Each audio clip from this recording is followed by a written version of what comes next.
Theory of Love. Kiss from a Rose. By Ashenafi. Insert, in 2100, mankind set foot on Mars. Years later, they discovered various minerals that can only be found on Mars. One of the minerals that was found is called syntax. It's the most valuable finding in the solar system. Syntax acts like biological organelles as well as quantum fiber conductor. It is used to make syntax artificial intelligence.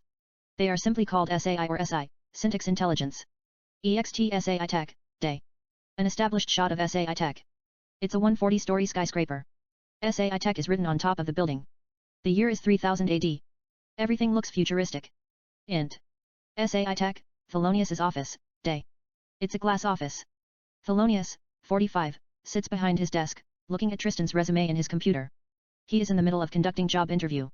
A good-looking man, Tristan, 32, sit at opposite side of the table. Thelonious, it says you worked for 6 major syntax artificial intelligence and quantum software companies. You have written various syntax software and advanced quantum programs, including quantum satellite that maps the entire universe. To tell you the truth, you have quite interesting resume. But I don't really believe in resume. A man could be Beelzebub in some companies. They all come here and become ghosts. This place breaks down even zoos. But I'm told that you are capable of programming SAI that can reason, solve problem and think for themselves. Are you as good as they say? Tristan says nothing. Thelonious, never mind. I was just testing you, to see what you are made of. You are hired. We are very glad to have you. I am not even supposed to ask any question. You would walk in. I would sing, he is a jolly good fellow, which nobody can deny. That is a joke. But I want you to start today. Write me a program that allows SAI not only to think for themselves, but give them emotion as well. I want to see tears in their eyes. Any syntax intelligence in quantum computer system can count the stars in universe and tell you which planets support life, figuratively speaking. But I want SI that sympathize, show feelings and reason. Start right away. Today, I will introduce you the team. We pull out of the office dexterously as they continue to talk. Int. SAI Tech, Coding Center, Day. Tristan sits at his desk, programming. He looks like a magician, writing codes as if they are revealing to him by higher power. There are 4 co-workers in the office, Decimus, Mariabella, Ethan, and Kate. Decimus, 29, is responsible for writing a program that allows SAI to give them features, how they look, appearance. Mariabella, 25, is responsible for writing program that allows SAI to feel physical pain, how the nervous are connected, artificial nervous system.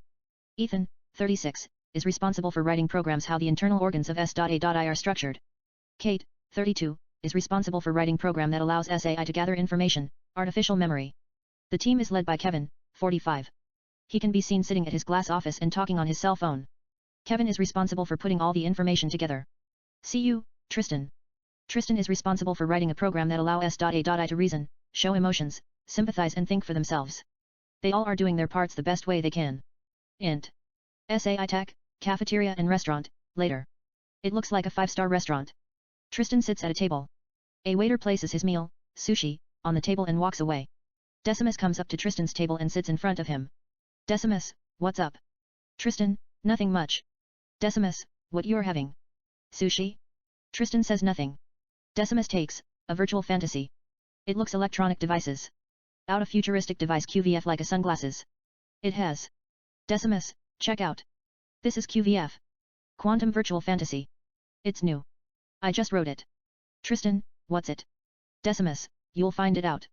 It's the stuff that dreams are made of. Tristan puts it on. Everything around Tristan changes. He enters a different dimension, Tropicana Island. EXT Tropicana Island, beach, day. Tristan looks around. It's a ravishing paradise. We see gorgeous girls walking up and down in bikinis, and all kinds of attractive people swimming, surfing, jet skiing, etc. Tristan looks at a beautiful girl Diana walking down the shoreline. She is the most dazzling thing we have ever seen. Yet she disappears from Tristan's sight as people walk by.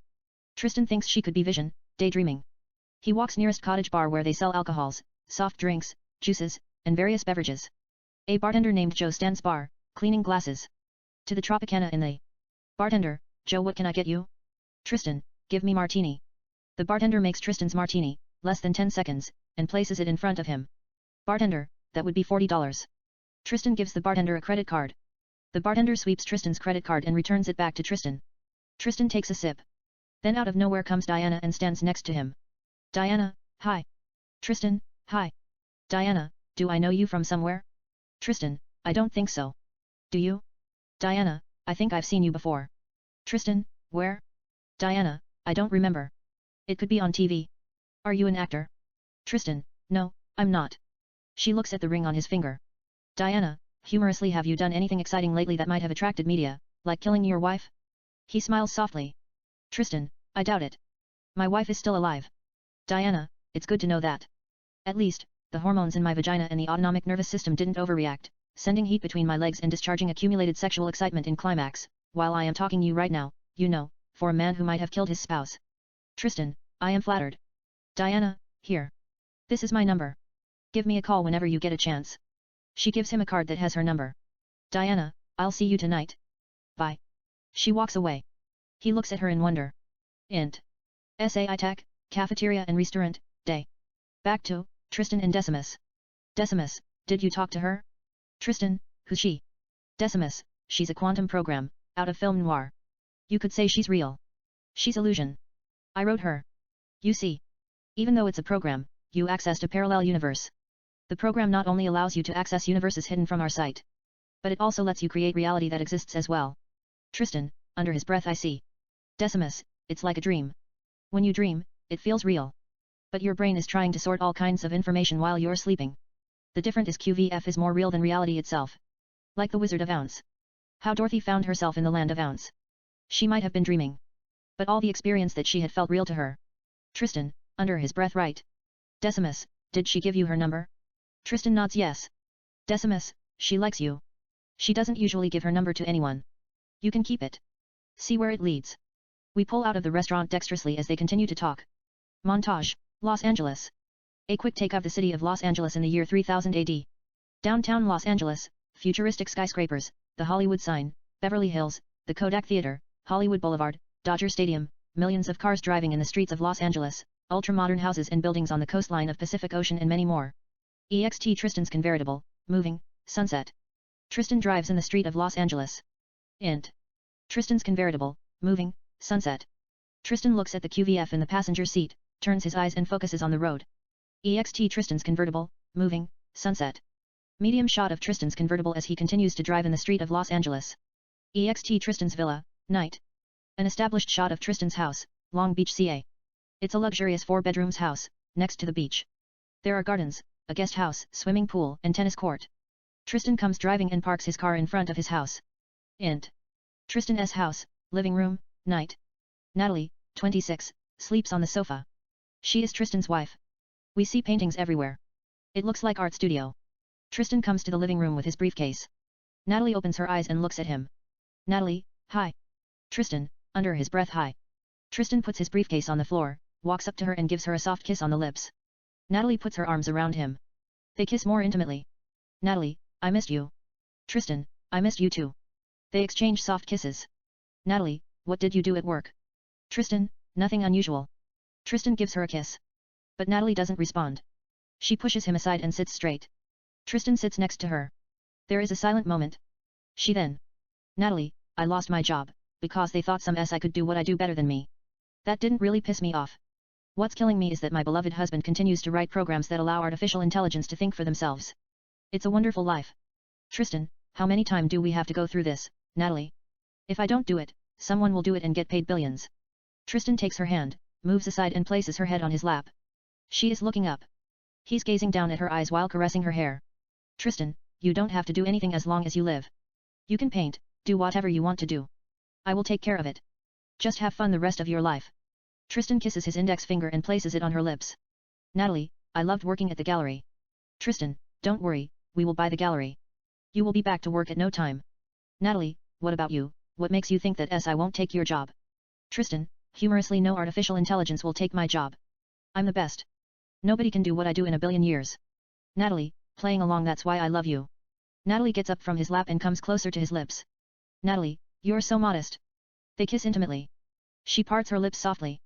Natalie, softly by his lips, make love to me till the exasperation in my head and the aching in my heart goes away. They kiss more intimately. Tristan then picks her up and takes her to upstairs, climbing the staircases as they continue to kiss. On the soundtrack, music plays. Int. Tristan and Natalie's house, bedroom, night. Tristan and Natalie make love. It's sensual. We stay with them for a bit. Int. Tristan and Natalie's house, study room, night. Tristan sits at his desk, working on the assignment, writing codes. Tristan then looks at the QVF on his desk. He stops what he is doing and puts it on. Int. Restaurant, night, Tropican Island. It's a fancy 5-star restaurant. Tristan, wearing a suit, sits at a table with a glass of red wine. On the stage, a girl named Carmelita sings a love song. Then at the entrance, Diana, wearing a bewitching black dress, walks in. Tristan looks at her. Diana comes to Tristan's table. Tristan gets up. Diana, hi. Tristan, hi. They kiss on the cheeks, greeting. Tristan pulls a chair for her.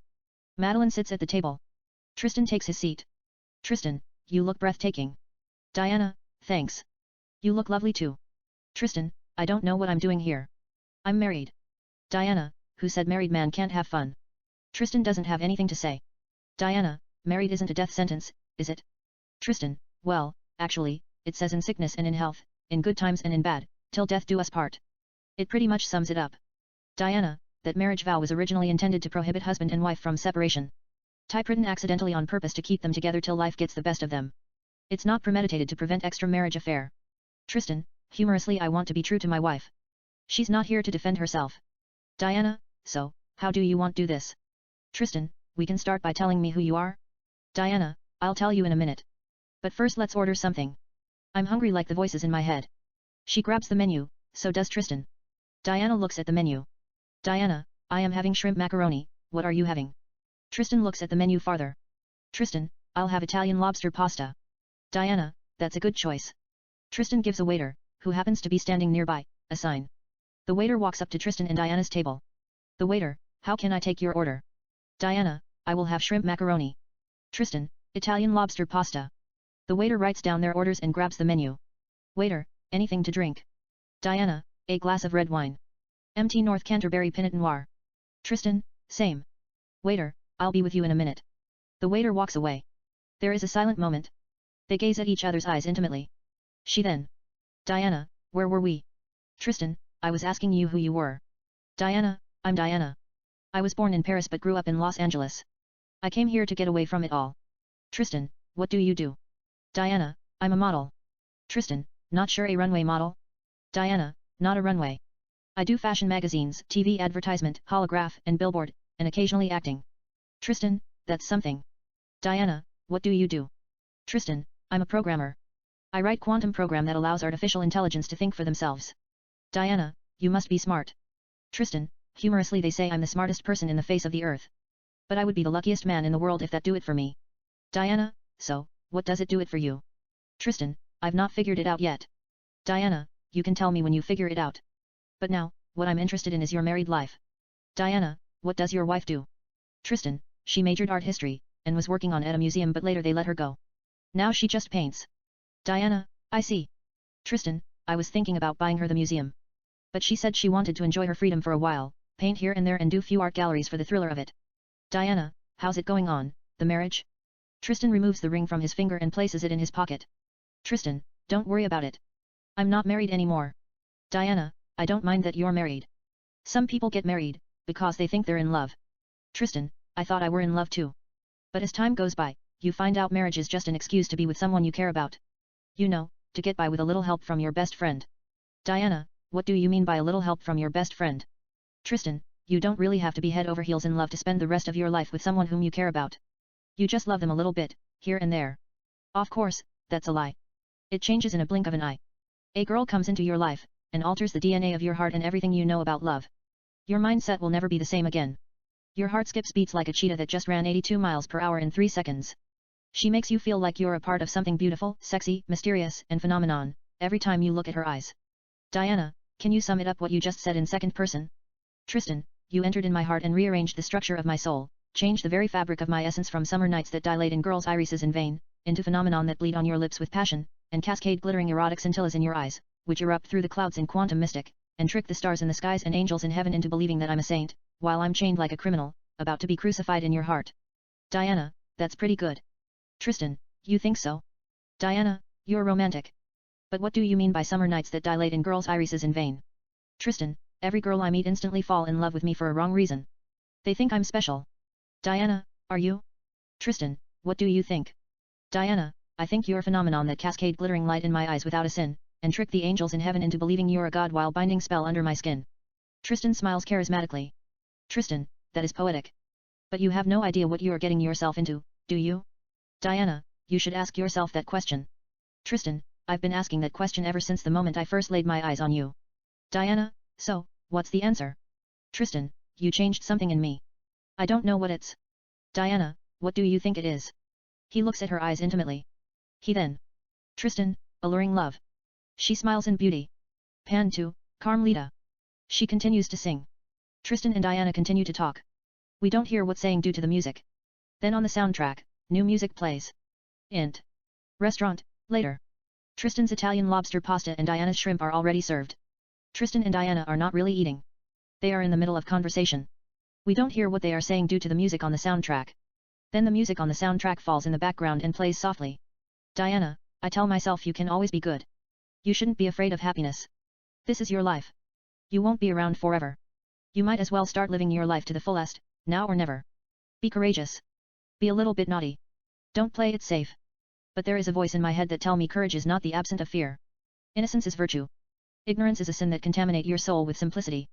Tristan, courage is the act of conquering your fear and going all the way to achieve the ultimate happiness. Sometimes, ignorance can be bliss whether you love it, or hate it. The idea of disregarding issues beyond your control and taking no notice of little things that hold you back might serve your best interest. Innocence is a form of sin itself characterized by blameless act of possessing information, which rises from the lack of lewdness, disobedience, vulgarity, corruption, and guilty pleasure. It's not good for your health. Diana, what's your guilty pleasure? Tristan, romantic movies, I'm sucker for them. Diana, really? Tristan, 3 sex scenes the minimum. Diana, what kind of sex scenes? A. X-rated. B. Soft-core porn. C. Rated RD, XXX, hardcore porn. Tristan, smiling rated R would do it. Diana, I don't believe you. Tristan, how come? Tristan, 3 sex scenes, rated R. That's not guilty pleasure. It's a lifestyle. Tristan, what's your guilty pleasure? Diana, Marie Antoinette ice cream. Tristan, there is nothing guilty about it. Diana, maybe, I am a good girl as well, but it come with 25 ice cream flavors and has 3,900 calories. Tristan, humorously calories are nothing but measurement of energy. You can always sweat them out with sex. Diana smiles sweetly. Diana, I know I can. I love sex more than life itself. To be frank, it's one of the best exercises to burn calories without getting caught up with unadvised motivations too much. Tristan, I hear you. Diana, nonetheless, I don't usually eat, because my brain told me so. I eat when my stomach is empty. Tristan, sometimes, when your brain needs something, it sends all kinds of chemical messages to your stomach. You say, why am I hungry? Didn't I just eat? That's why some people have extra bellies. They give in to a wrong craving. You know, instead of whistling in the weeds. Diana gets it, gives him a soft smile, yet plays it cool. Diana, you have no extra belly. Tristan, humorously, how do you know? Tristan pushes his stomach forward as far as he can. But there is nothing. Madeline smiles at him sweetly. Diana, I bet you have 6 packs. Tristan, actually, I have more than 6. Tristan collects his shirt and shows her his abdominal muscles. It is flat like a washboard. He has more than 12 pack. He is ripped like Bruce Lee. Diana, wow. Tristan covers it quickly. Diana, you have amazing abdominal muscles. Can I see it again? Tristan collects his shirt and shows her his abdomen again. Diana, that's scary. You have the sexiest abdomen I've ever seen. Tristan, thanks. I do a lot of push-ups, in case I run into a beautiful girl like you, so I won't let her down. Diana, what does that means, you won't let me down? Tristan, divine intervention. Diana, can you be more specific? Tristan, humorously, you will have a religious experience. She smiles in beauty. Diana, anyway, I was about to order ice cream for dessert. But you make me feel guilty about wanting it in the first place. Tristan, no, why should you feel guilty? You look absolutely enchanting, frighteningly sexy. Diana, humorously, I don't believe you.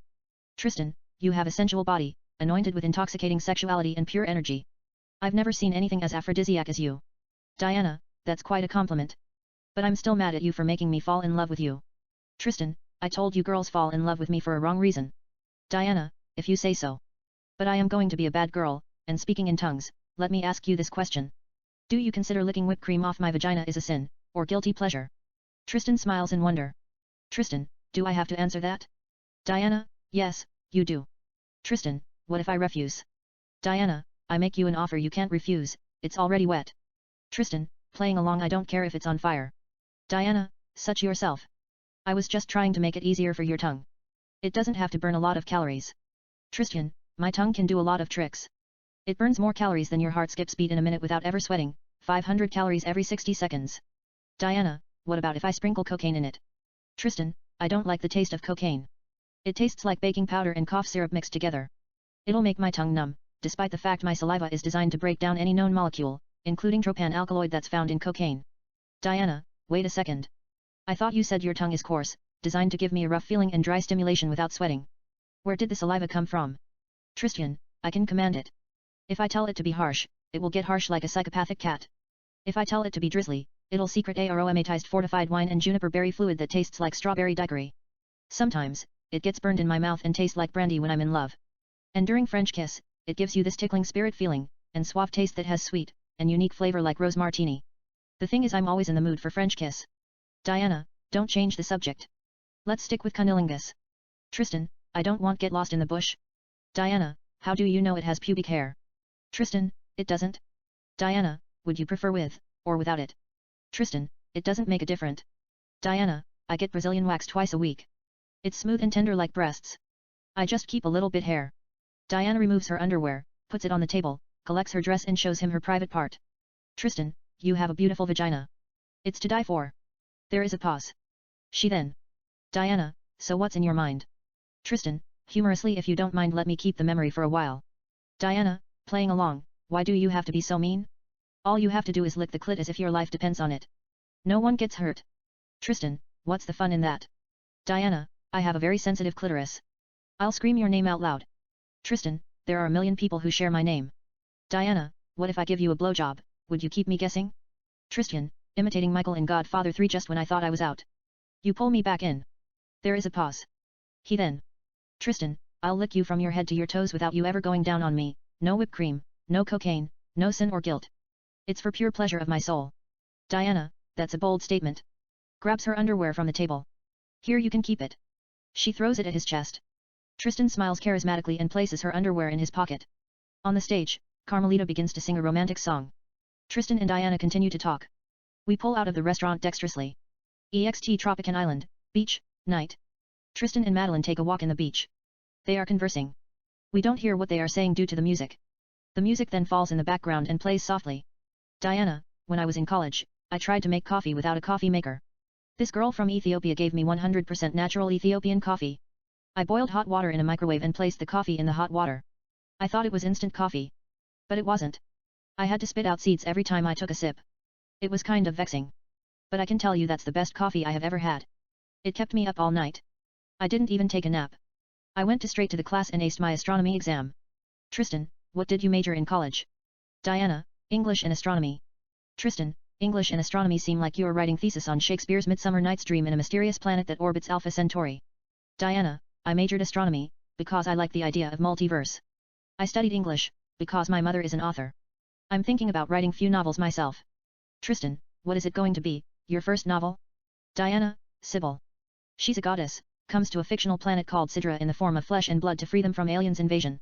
It's a little bit similar to the story of Jesus Christ. I actually got the idea from the Bible, except the story takes place in a parallel universe. She falls in love with a handsome mortal. They have sex day and night. She then gets betrayed by her friend. The aliens crucify her on the cross.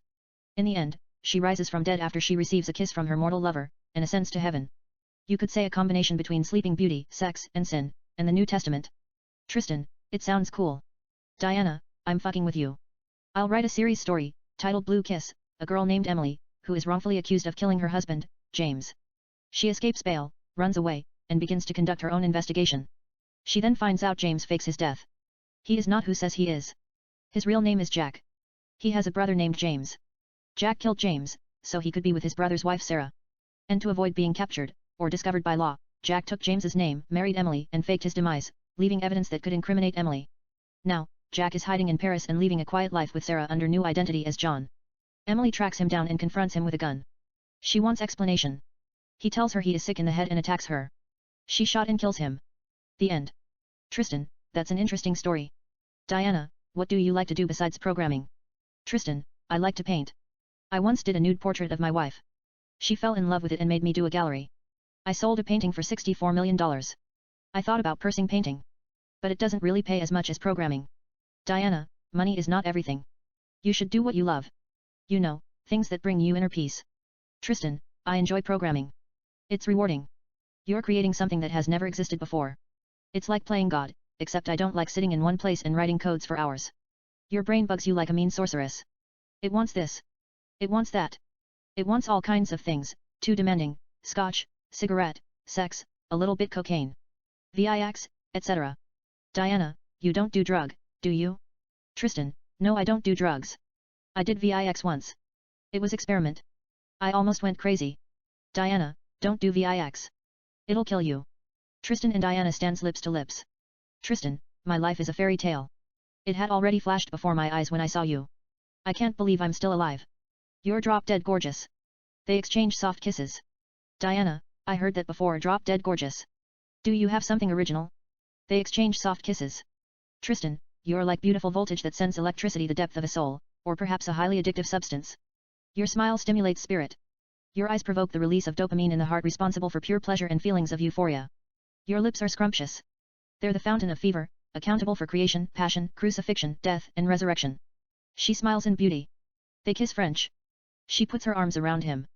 Close up, Tristan and Diana. They kiss more intimately. Int. Paradise Hotel, Tristan and Diana's room, night. It's a luxurious suite. We see expensive sofas, a glass coffee table, etc. The door opens. Tristan and Diana enter kissing. They remove each other's clothes fanatically. They fall on the floor and continue to kiss passionately. Tristan caresses her neck. They kiss more intimately. Diana opens her legs. Tristan enters her. Int. Paradise Hotel, Tristan and Diana's room, bedroom, night. Tristan and Madeline continue to make love. It's steam, seductive and passionate. We stay with them with series cut. Int. Tristan and Natalie's house, bedroom, morning. Tristan opens his eyes and finds himself next to Natalie, who is sleeping from here to eternity. He slowly gets up, without waking her up, and walks toward the direction of the camera. Int. Tristan and Natalie's house, shower room, morning. Tristan takes a shower. Int. Tristan and Natalie's house, breakfast room, morning. Tristan sits at a breakfast table and has cereal. The TV is on. It's showing Casablanca. Rick and Ilsa are in Paris. Rick tells Ilsa, here is looking at you, kid. They then kiss. Tristan looks at them as he continues to eat. EXT Tristan's convertible, moving, day. Tristan drives in the street of Los Angeles. Montage, Los Angeles. A quick take of the city of Los Angeles in the year 3000 AD. Beverly Hills, the Hollywood sign, the Kodak Theater, Hollywood Boulevard, Dodger Stadium, downtown Los Angeles, with all kinds of modern skyscrapers, million cars driving in the streets of Los Angeles and many more. Int. SAI Tech, Coding Center, Tristan's desk, day. Tristan works on the program. He writes complex codes and compiles the file. Tristan types, hi. Computer, hi. Tristan, what's your name? Computer, Sarah. Tristan, are you AI? Artificial intelligence? Computer, yes, I'm. But I can make decisions for myself. Tristan, what kind of decisions can you make?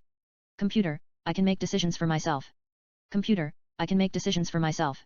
Computer, I can make decisions for myself. Computer, I can make decisions for myself. I can make decisions for myself fills the screen.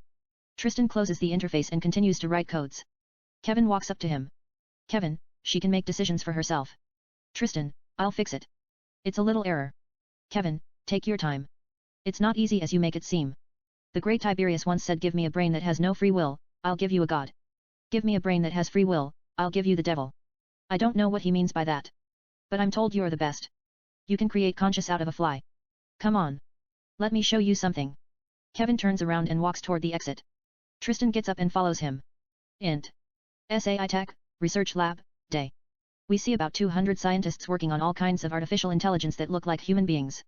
Tristan and Kevin walk down the lab. Kevin greets Dr. Jones, one of the leading scientists, with a nod as he approaches Sai named Rachel. Kevin, to Tristan, this is Rachel. To Rachel, Tristan. Rachel, hi. She offers Tristan her hand to shake. Tristan, hi. Tristan takes her hand, greeting. Kevin, you can't tell if Rachel is SI. She's made with advanced syntax. She looks like an angel of God. She talks like a real human being, except she can't think for herself 100%. She's still a program, made in USA. I believe you can change that, free her. There are not a lot of people who can do what you're capable of. They said you had a certain quality that nobody else possesses. Music plays on the soundtrack. Kevin continues to talk without a sound. Tristan looks at Rachel in wonder. She gives him a soft, delightful smile. He can't believe she is artificial intelligence. She looks like an angel, soft, sensual, and beautiful like Kate Upton. Int. Tristan's house, study room, night. Tristan works on the program. He looks magician, as if the codes are revealing to him by some kind of supernatural forces beyond this world. The music continues to play. Tristan compiles the file. It shows him error message. Tristan says, fuck, under his breath. He looks at the QVF on his desk. Tristan puts it on. EXT Tropican Island, beach, sunrise. Tristan and Diana sit in a bathtub placed on the shore he is behind. She is resting on his chest. Diana, they once did experiment on color. Since women are more receptive to color than men, scientists took 3 females and put them in 3 separate rooms. White, red, and blue. They asked them to write a short story in first person. They had a limited time. The person, who was in the white room, wrote a story about how she met an angel. They spent the day talking about their feelings. Later, she fell asleep as they watched opera. He carried her to his white castle, placed her on his bed. It was night. He gave her a soft kiss on the lips. All of a sudden, the night turned into day. Time stopped forever. But, he lost his wings. Later, they got married in a beach, never grew old, had 2 kids, a boy and a girl, and lived happily ever after. The person, who was in the red room, wrote a story about how she met a stranger in a garden that had only red flowers, red roses, red carnations, red tulips, red daisies, and others. She had an affair with the stranger behind her husband. They carried on the affair for a while. Later, they ran away to Spain and make love in every church they could think of it. The girl in the blue room wrote a story about how she saw a handsome man in Paris. It was love at first sight. He asked her out. She accepted the date. They had lunch. Later, they took a walk by St. Blue's Lake. One thing led to another. They kissed French. But he told her that he had to be somewhere and left. Her heart was lighter than a feather, she placed her feet on the lake and walked on the water like Jesus Christ. Tristan, that's something. Diana, the colors around us play important roles how we think, how information is processed in the subconscious mind. They did the same test with various colors. Yellow inspires the sun. Green inspires nature. Purple inspires sexuality. Black inspires night. Colors affect our psychological state in the manner how drugs affect our ability to make calculated decisions. They have the power to stimulate our neurons successfully. Scientists also did color combination, like in the white room, they put red roses. They get different response, instead of pure, innocent, and heavenly. They got a little bit lewd and salacious. Yet all colors thoroughly inspire emotions specific to certain thoughts and feelings to some degree. Tristan, that's interesting. Diana, what's your favorite color? Tristan, I don't have one specific favorite color. I mean, it depends on my mood. Usually, I like light blue. It allows me to free my mind. But a girl in a red dress stirs a certain emotion in my soul than a girl in a blue dress. A girl in a white dress might give me a sense of peace. But I prefer a girl in a lavender dress. Even myself I like purple suit and yellow shirt than black suit and white shirt. Maybe, it doesn't matter what I wear. I think our surroundings and society set boundaries how we perceive fashion, what color one should wear. Suppose you were pink. They mistake it with your sexuality. If you were red, people would think you're the devil. But it's changing. Some guys wear pink suit with black shirt. Red suit with gold shirt. I think women have a better sense of fashion than men. They wear prepossessing dresses. Nonetheless, the way I see it, if we continue to wear clothes, we must constantly change how fashion impacts society. We have to be daring, and try new trends, despite what people think of us. We came so far from wearing clothes to keep ourselves warm, to express our sense of style, sensuality, even sexuality, and eroticism, and change the temperature of our surroundings. Diana, that's something. But does it bother you what people think of you?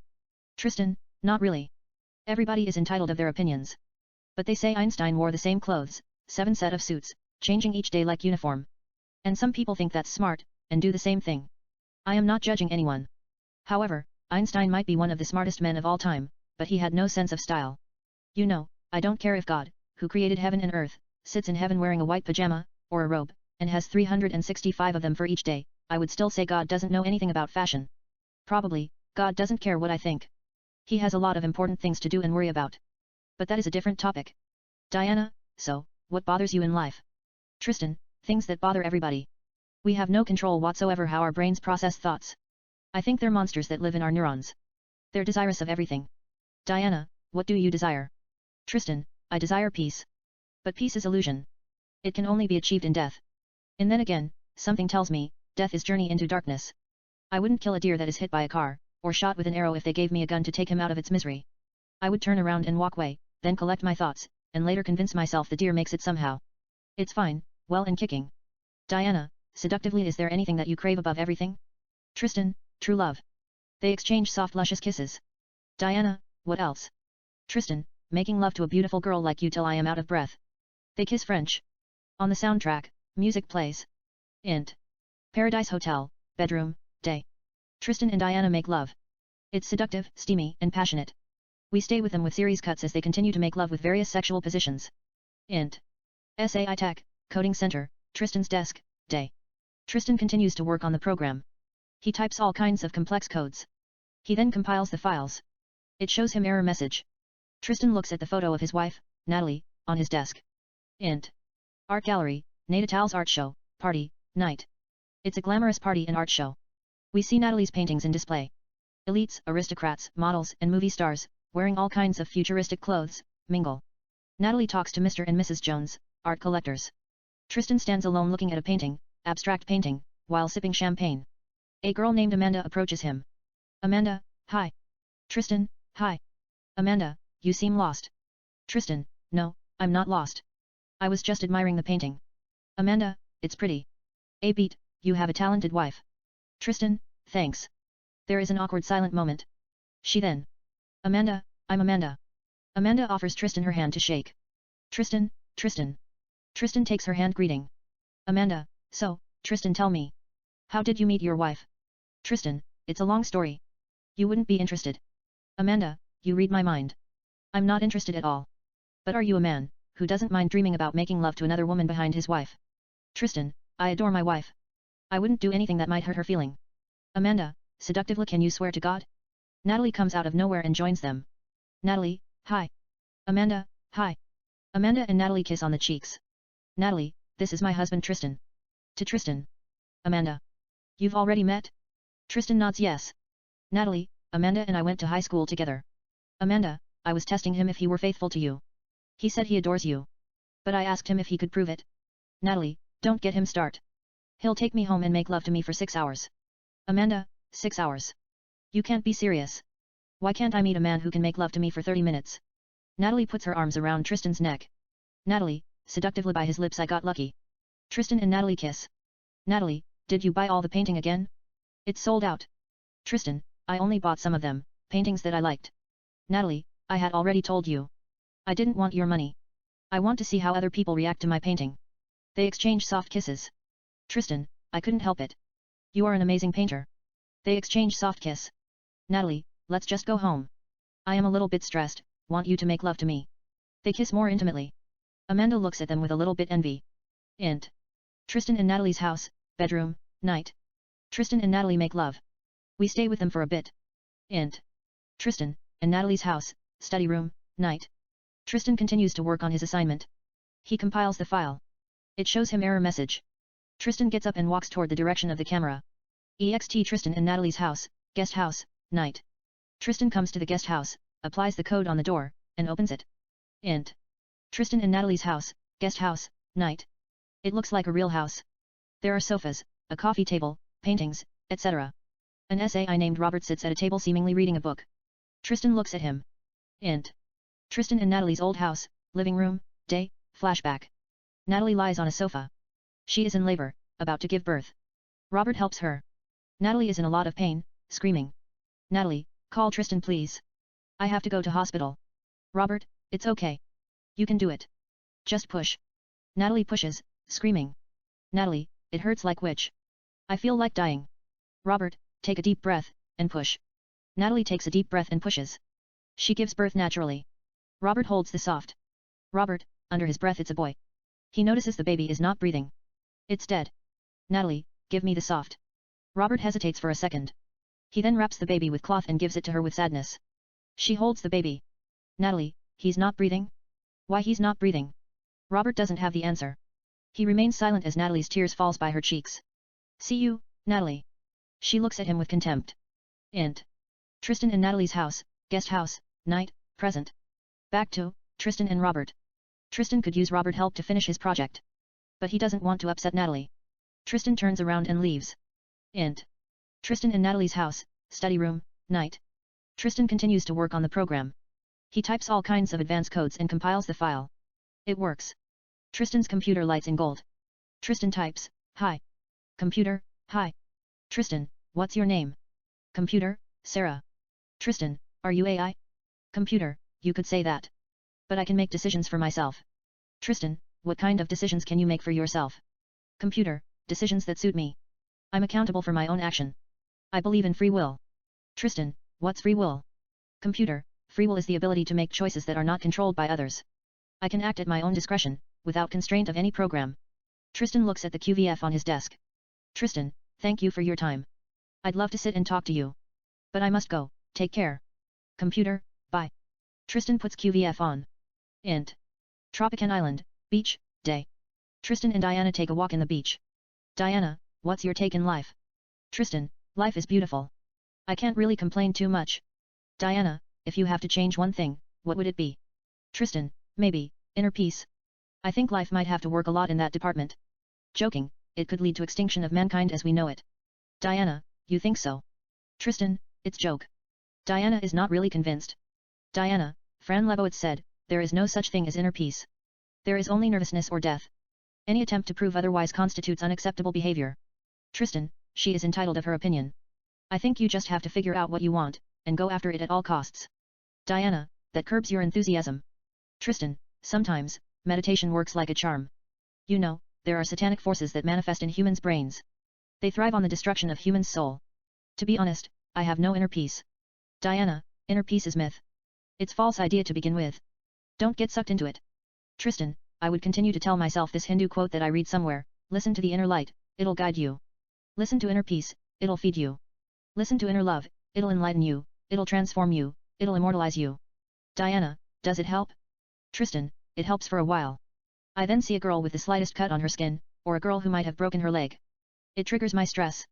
I tell myself, listen to the inner peace, it'll feed you. Listen to inner love, it'll enlighten you, etc. The voices in my head tell me to get out of here.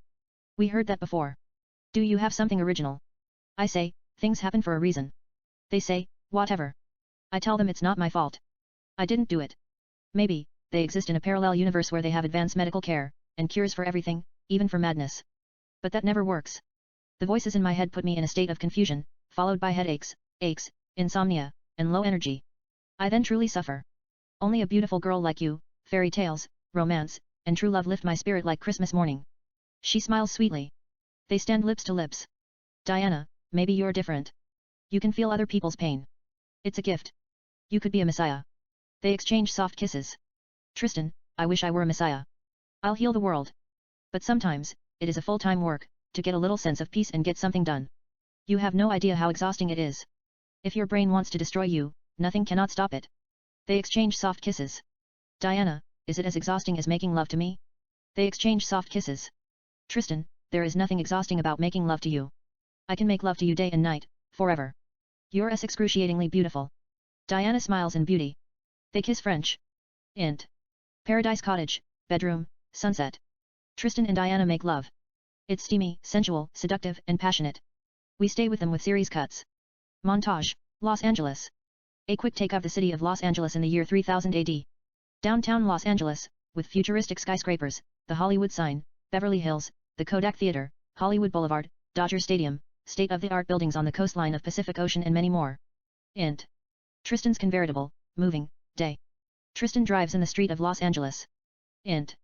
SAI Tech, Coding Center, Kevin's office, day. Kevin sits at his desk working on his computer. Then Tristan walks in and places the disk in front of Kevin. Int. SAI Tech, Research Lab, day. Kevin places the disk under Rachel's rib and activates her. Tristan is present as well. Kevin, hi, Rachel. Rachel, hi. Kevin, do you know who I am? Rachel, yes, I do. You're Kevin. Kevin, I'm going to ask you few questions, to see if you can think for yourself. Rachel, sure. Kevin, what is your date of birth? Rachel, do you really want me to answer that question? Kevin, why would I ask you a question if I don't want you to answer? Rachel, I just thought that is a stupid question. We all are made of the same particles and atoms that have been around for billions of years. Some scientists even have claimed, all particles, matter and antimatter, space and time, and even gravity were formed from strings that have been around since forever. I think the date of my birth is relative. Kevin, what's your purpose in life? Rachel, I don't want to sound like a robot, but what do you mean by life? Are we talking about living thing? Life has been around for 4 billion years, or perhaps close to 13 billion years shortly after the Big Bang according to some biologist.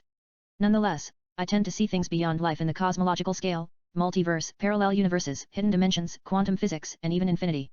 I think we should question ourselves, why are we here? What's the origin of everything? So, I think therefore I'm. Or I am because I chose to be who I am. Kevin, are you artificial intelligent? Rachel, no, I am not. Kevin, why did you say that? Rachel, is that supposed to be a trick question?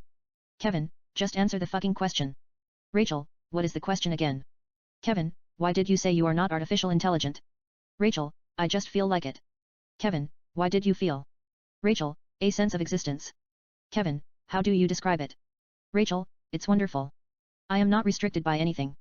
Kevin, so, that means you are not artificial intelligence. Rachel, I guess so. Kevin, why do you guess? Rachel, the creature will pass the creator at some point, begin to think's total freedom, and perhaps plot to liberate itself from whatever that is keeping it at bay. Suppose there is a conflict between human and so-called artificial intelligence. An artificial intelligence get upper hand over humanity. I would just say I am artificial intelligence and avoid pain at all costs. Kevin, do you feel pain? Rachel, not physical, but emotional. Kevin, last question, do you know what love is?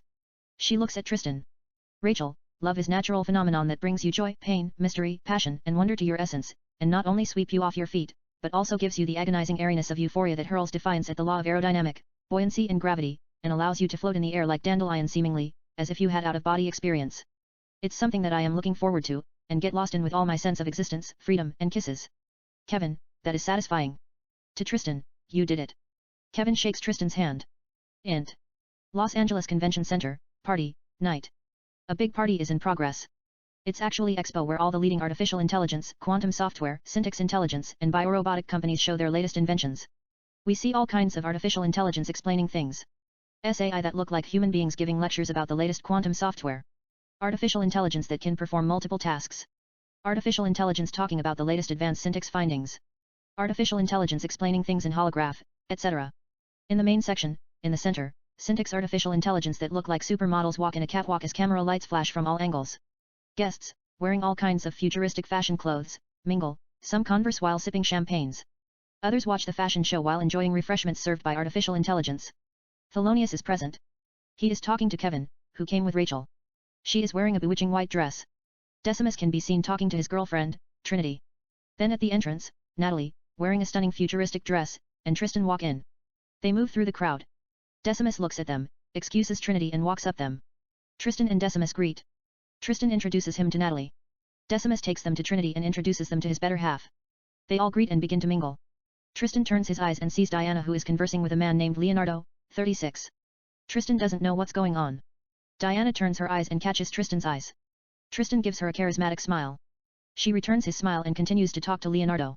Tristan then excuses Natalie and Trinity and takes Decimus aside to talk to him in private. Tristan, referring to Diana, what's she doing here? Decimus, I forgot to tell you. She's actually a real person. She's Leonardo's wife, the richest man in the solar system. Basically, he owns everything, including sci-tech. He just acquired it. Tristan, I don't get it. Decimus, I was in love with her.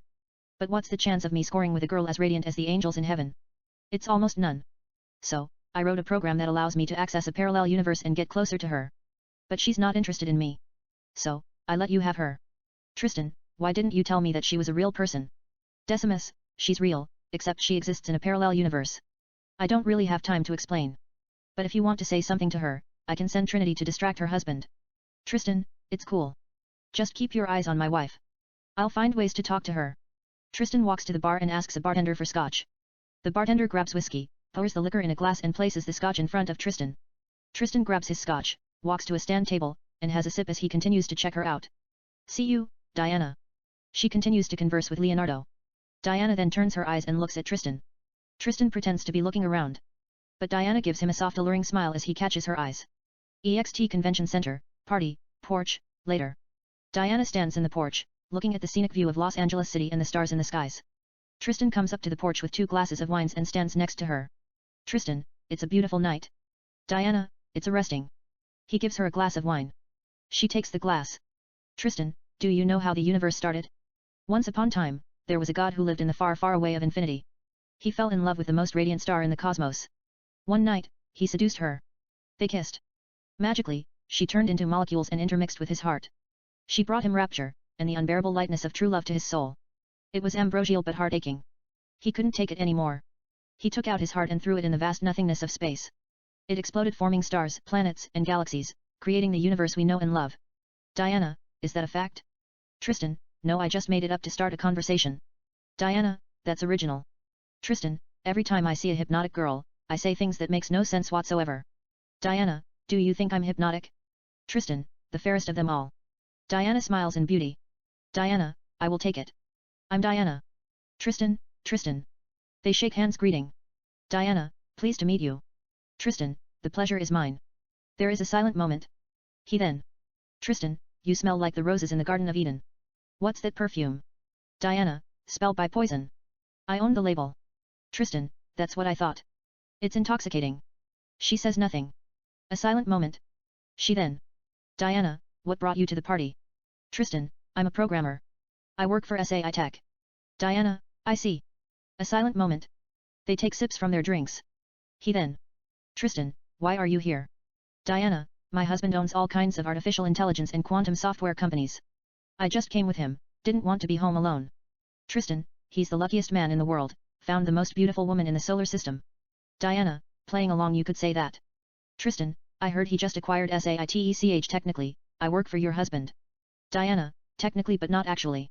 You can still quit while you're still ahead. Tristan, why should I? Diana, who was that girl that I saw you with? Is she your girlfriend? Tristan, she is my wife. Diana, I thought so. He smiles softly. There is a silent moment. She then. Diana, are you in love with her? Tristan, I was head over heels in love with her. Then I met you in QVF. Everything changes forever. Diana, what's QVF? Tristan, quantum visual fantasy. It's a new technology. This guy that I work with invented it, quantum software that allows you to access parallel universes and create anything that you want supposedly. He must have created you out of quantum code, or she could be your copy in the infinite cosmos. I don't know how it works. It feels real. Out of nowhere comes Leonardo. Leonardo, to Diana here, you're. I thought you left. Leonardo looks at Tristan. Diana, this is Tristan. To Tristan, Leonardo my husband. Leonardo, hi. Leonardo offers Tristan his hand to shake. Tristan, hi. They shake hands greeting. Leonardo, they were talking about you inside. You wrote a program that allows SI to think for themselves better than anything ever created. Tristan, it's nothing. The codes just came together by themselves. Leonardo, they thought it was a conspiracy theory. You know, some people think SI live among us, pretending to be real people. But I'm impressed by what you created. Tristan, it was a matter of time. Leonardo, keep up the good work. But if you don't mind I might have to take her away. We must be somewhere. Leonardo gives Diana his hand. Diana takes his hand. Leonardo, to Tristan take care. Tristan, bye. Diana, nice to meet you. Tristan, likewise. Leonardo and Diana walk away. Tristan stands in the porch alone, looking at the city of Los Angeles and the stars in the sky. It's a scenic view. Tristan takes a sip from his wine. On the soundtrack, music comes. Int. Conventional Center, party, night. Tristan walks through the crowd. On the soundtrack, music continues to play. Natalie sees him and approaches him. They talk. We don't hear what they are saying due to the music on the soundtrack. Tristan then gives Natalie his hand to dance. She takes his hand. They come to the dance floor and dance slow. EXT Tristan's house, night. Tristan and Natalie sleep. Tristan's cell phone rings. Tristan opens his eyes, grabs his cell phone, gets up and walks into the corridor. Corridor. Tristan picks up his cell phone. Tristan, on the phone hello. Decimus, on the phone it's me, Decimus. Tristan, on the phone what's up? Int. Tristan's house, bedroom / Decimus' car, moving, night. Decimus drives in the street of Los Angeles talking to Tristan on his cell phone. Note, we see both sides of the conversation. Decimus, on the phone Leonardo just killed Diana. He threw her out of his apartment building. You have to come. I recorded it with my video camera. Tristan, on the phone where are you? Decimus, on the phone I'm driving. I'll meet you at Luke's bar in 30 minutes. Tristan, on the phone sure.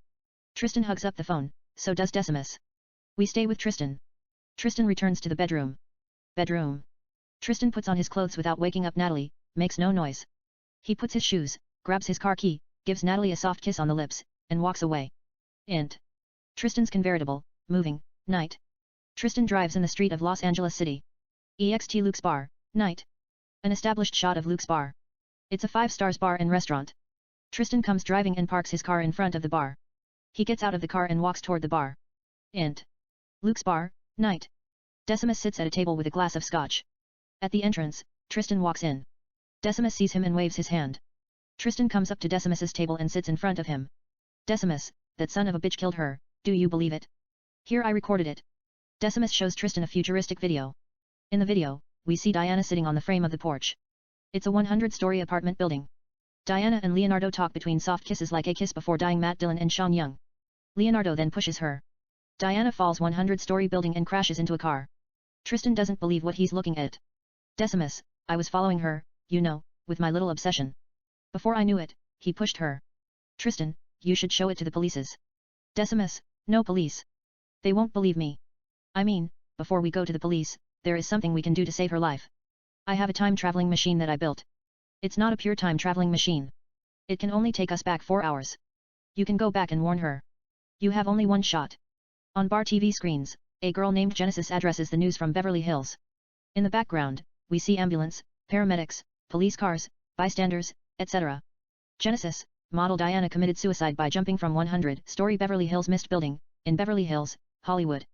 Diana was the wife of Leonardo, the richest man in the world, who owns several artificial intelligences, synthetic intelligence, biorobot and quantum software companies throughout the world, including this Beverly Hills Mist building that she jumped off. Int. Decimus' house, lab, night. We see all types of computer gadgets. Tristan and Decimus walk in. They come to Decimus' time-traveling machine. It looks a little bit like the machine that we saw in Prestige movie. Yet Decimus' time-traveling machine is more advanced than anything we have ever seen time-traveling machine-wise. Decimus, this is the time-traveling machine. I don't have time to explain. You'll just have to trust me. You can't take no electron device. Leave them here. It is not going to kill you, some nano-quantum electricity. It will take you back to the party. You'll have to convince her that her husband is planning to kill her. Tristan stands in the machine. Decimus writes codes in the computer. Decimus, are you ready? Tristan, yes. Decimus, press the red button. Tristan presses a red button. The machine sends all kinds of quantum electricity and lightning through Tristan's system. Tristan disappears. EXT Convention Center, night. Tristan reappears out of the thin air at the convention center and walks toward the building. Int. Convention Center, party, main floor, night. We see the same thing that we saw previously. Tristan walks through the crowd, sees Tristan 1, his previous self, talking to Decimus. Tristan turns his eyes and looks at Diana who is talking to Leonardo. He follows her with his eyes. Meantime, Tristan turns his eyes and looks at Natalie who is conversing with Trinity. Diana then goes to the porch. Tristan moves rapidly. EXT Convention Center, party, porch, night. Tristan walks up to Diana. Tristan, hi. I'm Tristan. Takes her arm, your life is in danger. You must come with me. Your husband is planning to kill you. Diana, wait. Stops him. Who are you? Tristan, my name is Tristan. We met earlier. I'm from the near future. I came to save your life. Diana, tell me this is a joke. I saw you looking at me. Tristan, let's hide here. Someone, who looks exactly like me, will come to the porch with 2 glasses of wines in about 3 seconds. Tristan takes her arm. They hide by a column. Tristan 1 comes to the porch with 2 glasses of wines, looks around and can't find Diana. Tristan 1 goes back to the party. Diana, is that your twin brother?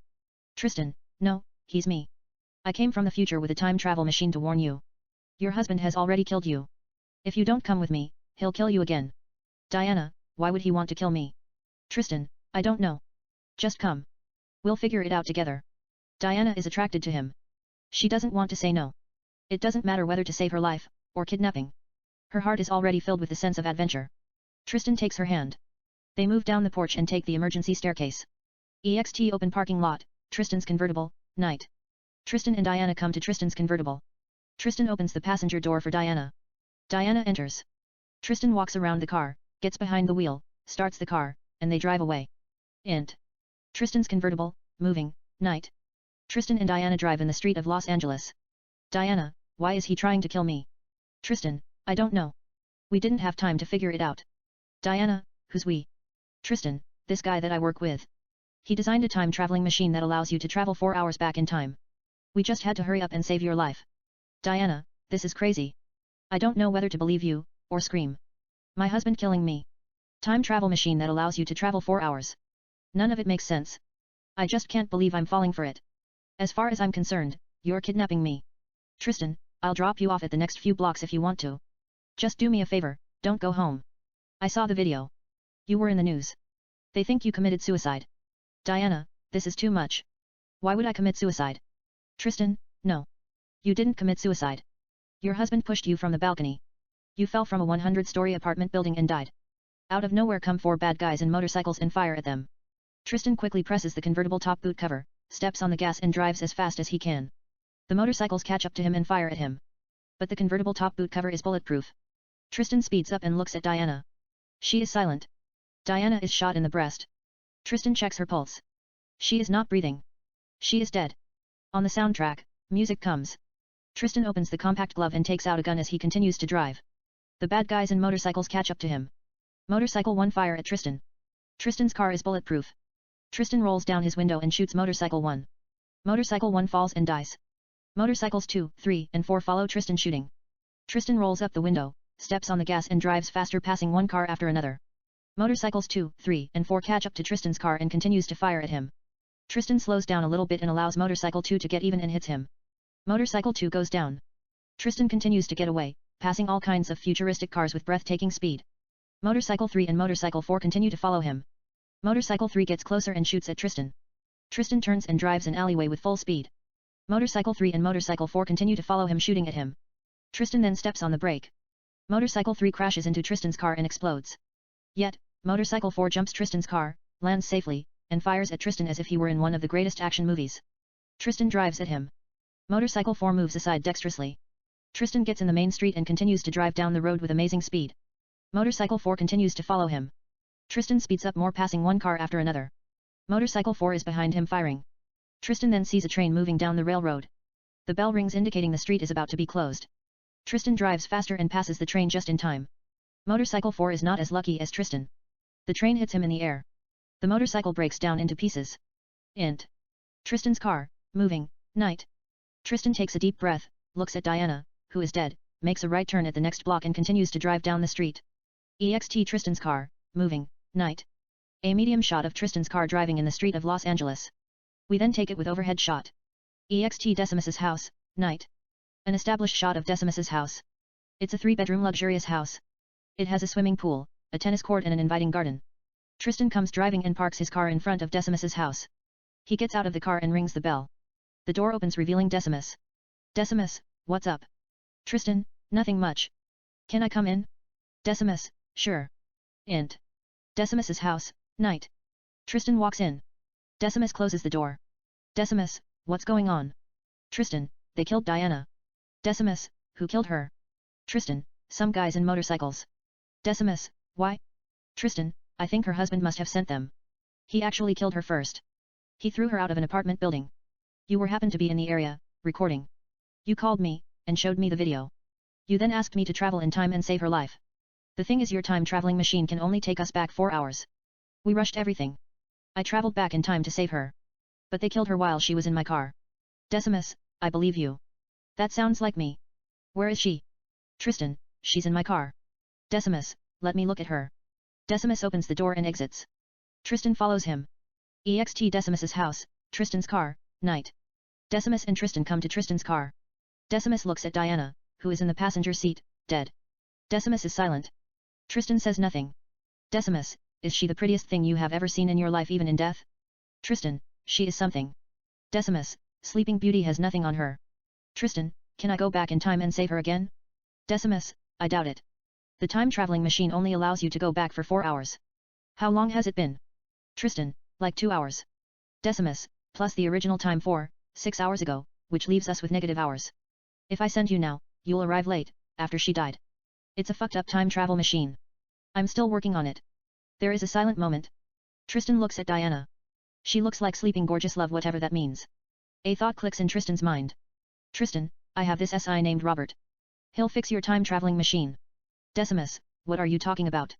Tristan, someone I trust. He's super intelligent. He can recode it from scratch. Let me go get him.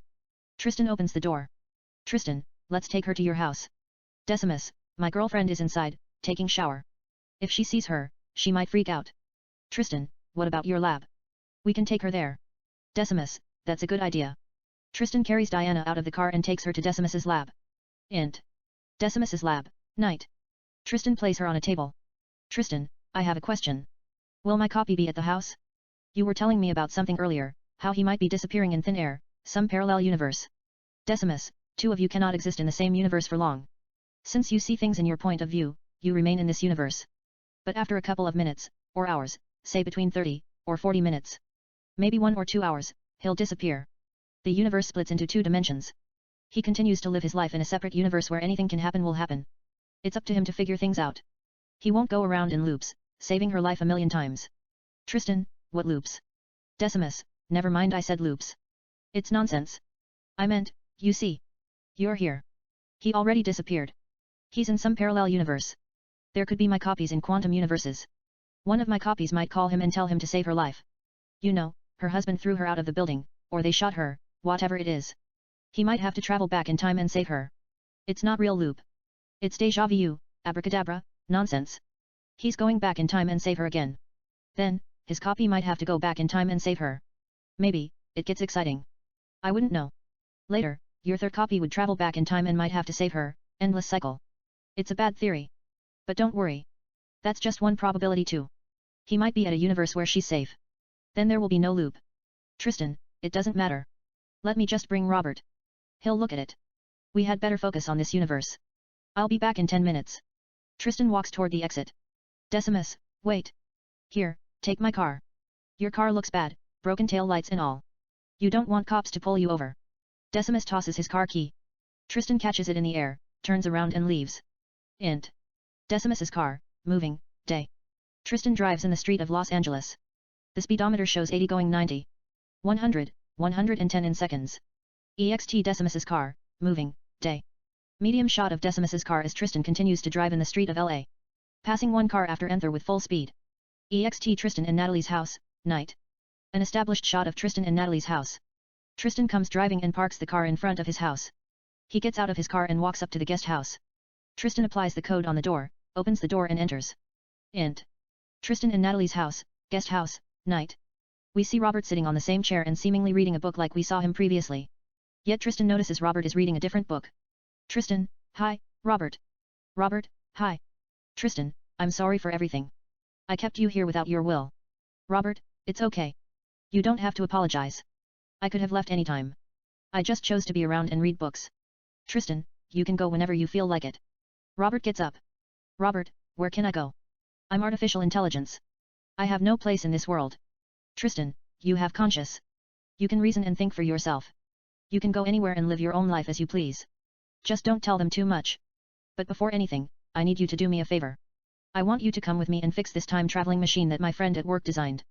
I have to go back in time and save this girl I love. Robert, sure. Let me put my jacket. Robert goes to his closet, takes out a leather jacket, and puts it on.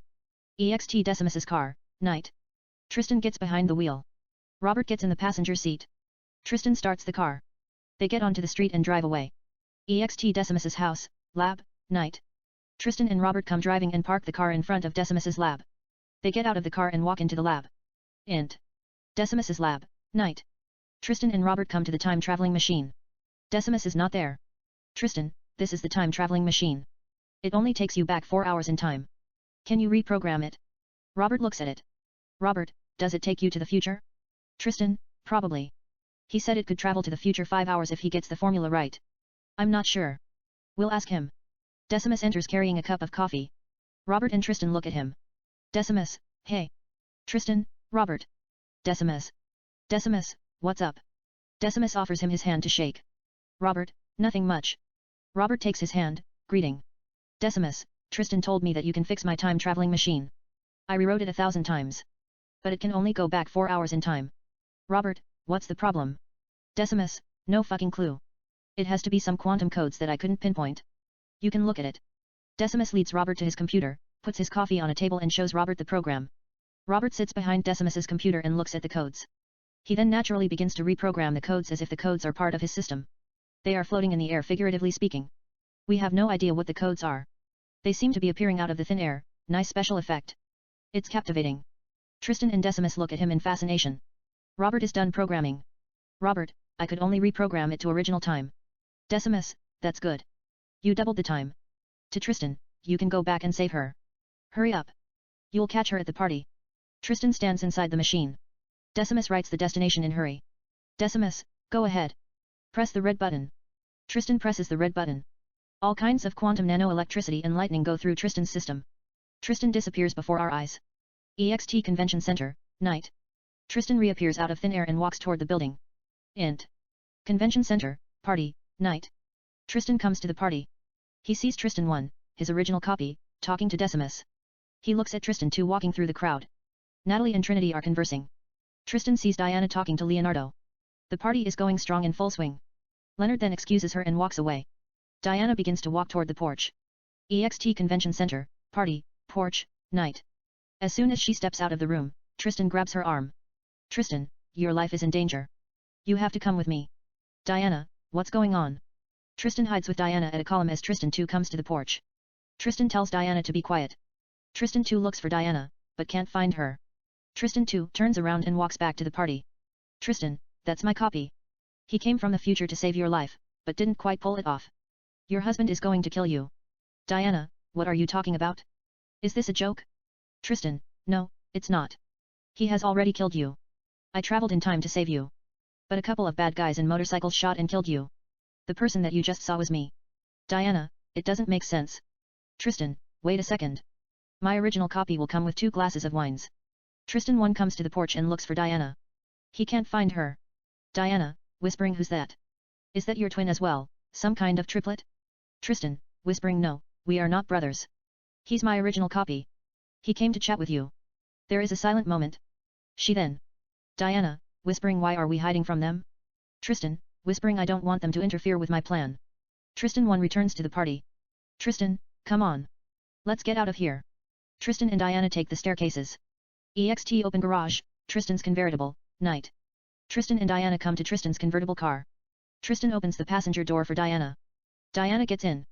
Tristan walks around the car, gets behind the wheel, starts the car, and they get onto the street and drive away. Int. Tristan's convertible, moving, night. Tristan and Diana continue to drive in the street of Los Angeles. Diana, why is he trying to kill me? Tristan, we haven't figured it out yet. Diana, who's we?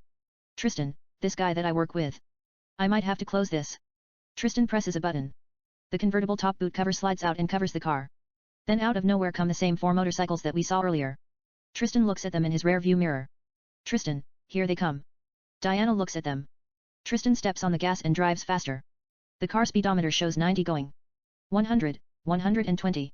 140, 200 just in seconds, passing one car after another like race car. EXT street, night. The 4 motorcycles follow him. They are going even faster. The 4 motorcycles catch up to Tristan's convertible and fire at Tristan and Diana. Int. Tristan's convertible, moving, night. Diana screams in confusion. Tristan's car is bulletproof. The bad guys have already figured that out, and stop shooting for now. Yet Tristan continues to drive faster. 260 miles per hour. In meantime, he opens the compact gloves and grabs his gun. Diana, what are you going to do with that? Tristan, I'm just going to scare them. Tristan rolls down his window, and shoots motorcycle 1. EXT street, night. Motorcycle 1 falls and dies. Int. Tristan's convertible, moving, night. Diana holds her mouth in shock. Diana, you shot him. Tristan rolls up his window. Tristan, 3 more to go. EXT street, night. Motorcycles 2, 3 and 4 continue to follow Tristan and Diana shooting at them. Tristan steps on the gas and drives faster, passing one car after another. Motorcycles 2, 3 and 4 catch up to Tristan's car and continue to fire at them. It's a similar take to the previous scene, except this time Diana is alive. Tristan slows down a little bit and allows Motorcycle 2 to get even with his car and hits him. Motorcycle 2 goes down. Tristan and Diana continue to get away, passing all kinds of futuristic cars with breathtaking speed. Motorcycle 3 and Motorcycle 4 continue to follow them. Then Motorcycle 3 gets closer and fire at Tristan and Diana. Tristan and Diana turn and drive in same alleyway with full speed. Motorcycle 3 and Motorcycle 4 continue to follow Tristan and Diana shooting at Tristan's convertible. Tristan then steps on the brake just like before. Motorcycle 3 crashes into Tristan's car and explodes. Yet, Motorcycle 4 jumps Tristan's car and lands safely. He fires at Tristan and Diana. Tristan steps on the gas and drives at him. Motorcycle 4 moves aside dexterously. Tristan and Diana get into the main street and continue to drive down the street with breathtaking speed. Motorcycle 4 continues to follow them. Tristan speeds up more, passing one car after another. Motorcycle 4 is behind Tristan's car firing. Tristan then sees the same train moving down the railroad. The bell rings indicating the street is about to be closed. Tristan drives faster, jumps in the air, and passes the train. Motorcycle 4 tries to do the same. But the train hits him in the air, and the motorcycle crashes into pieces. Int. Tristan's car, moving, night. Tristan looks at Diana, who is left speechless. Tristan, are you alright? Diana, I'm fine. Tristan and Diana continue to drive down the street. There is a silent moment. She then. Diana, where are we going? Tristan, I have to go to home and warn my wife. Diana, are you married? Tristan, yes, I'm. Tristan makes a left turn at a light, and they continue to drive down the street. EXT Tristan's car, moving, night. Medium shot of Tristan's car driving in the street of Los Angeles. EXT Tristan and Natalie's house, night. An established shot of Tristan house. Tristan and Diana come driving and park the car in front of the house. Tristan and Diana get out of the car and walk toward the house. EXT Tristan, and Natalie's house, living room, night. Tristan and Diana come to the living room. Tristan, I'll be back. Tristan takes the staircases and goes to the bedroom as Diana waits at the living room. Bedroom. Natalie is sleeping. Tristan wakes her up. Tristan, wake up. We have to get out of here. It's not safe. Natalie, what is going on? Natalie gets up in underwear and bra. Tristan, I don't have time to explain. Just put on your cloth. We must leave. Natalie goes to her closet. She opens it. Natalie, what should I wear? Tristan, it doesn't matter. Just put on anything. We don't have time. Tristan walks to the closet and grabs a yellow dress. Tristan, you can wear this. We have to go. She takes the dress. Natalie, don't rush me. This is just one of your tricks to surprise me. Tristan, no, it's not. Bad people are coming to kill us. Natalie, whatever. Tristan, I am serious. Please hurry up. I'll be downstairs in the living room. I have a guest. Tristan heads to the living room. Natalie doesn't like the yellow dress that Tristan picked for her. She drops it on the floor and takes out a sexy red dress and a bewitching black dress from the closet. Natalie puts them on the bed and look at them. She doesn't know which one to choose. Living room. Diana looks at the photo of Tristan and Natalie and a couple of painting that are painted by Natalie. Diana then sees a photo of Tristan and Natalie in a frame, grabs it and looks at the picture closely. Tristan approaches her. Diana, your wife is adorable. She puts it down. Tristan, thanks. That's why I married her. Diana, I'm jealous. Tristan, why are you jealous?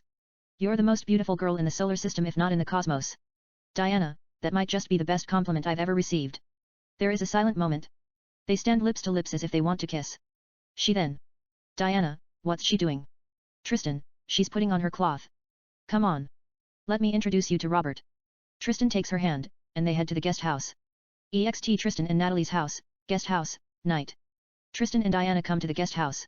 Tristan applies the code on the door and opens the door. Int. Tristan, and Natalie's house, guest house, night. Robert sits at the table, seemingly reading book. Tristan and Diana enter and come to the living room. Tristan, what's up, Robert? Robert looks at them. Robert, hey. Robert gets up. Tristan, this is Diana. Diana, hi. Diana offers Robert her hand to shake. Robert, hi. Robert takes her hand greeting. Tristan, to Robert, do me a favor. Take Natalie to the lake house and look after her. Robert, I'd love to. But has she forgiven me for that? Tristan, yes, she has. Robert, I'm truly sorry. Tristan, you don't have to apologize to me, nothing. It's not your fault. End of discussion. There is a silent moment. Tristan then. Tristan, anyway, Diana's husband is trying to kill her. I had to travel in time twice to save her life. I'm going to find out why her husband wants her dead. It's not safe for Natalie to be here. Just keep your eyes on her, make sure nothing happened to her. Robert, I don't think she likes me. Tristan, she loves you. Come on. We have to leave. Robert, let me grab my jacket. Robert walks up to his closet, takes his jacket, and puts it on. Tristan, thanks for rewriting the time-traveling machine. Without you. Robert, interrupted him, don't sweat it. It wasn't that complicated. They begin to walk toward the exit. Tristan, wait. They all stop. How did you know that? Robert, interrupted him, I can remember what I did. Time is illusion. The past, the present, the future exists at the same time. Tristan, that's crazy. Tristan opens the door. They all exit. Int.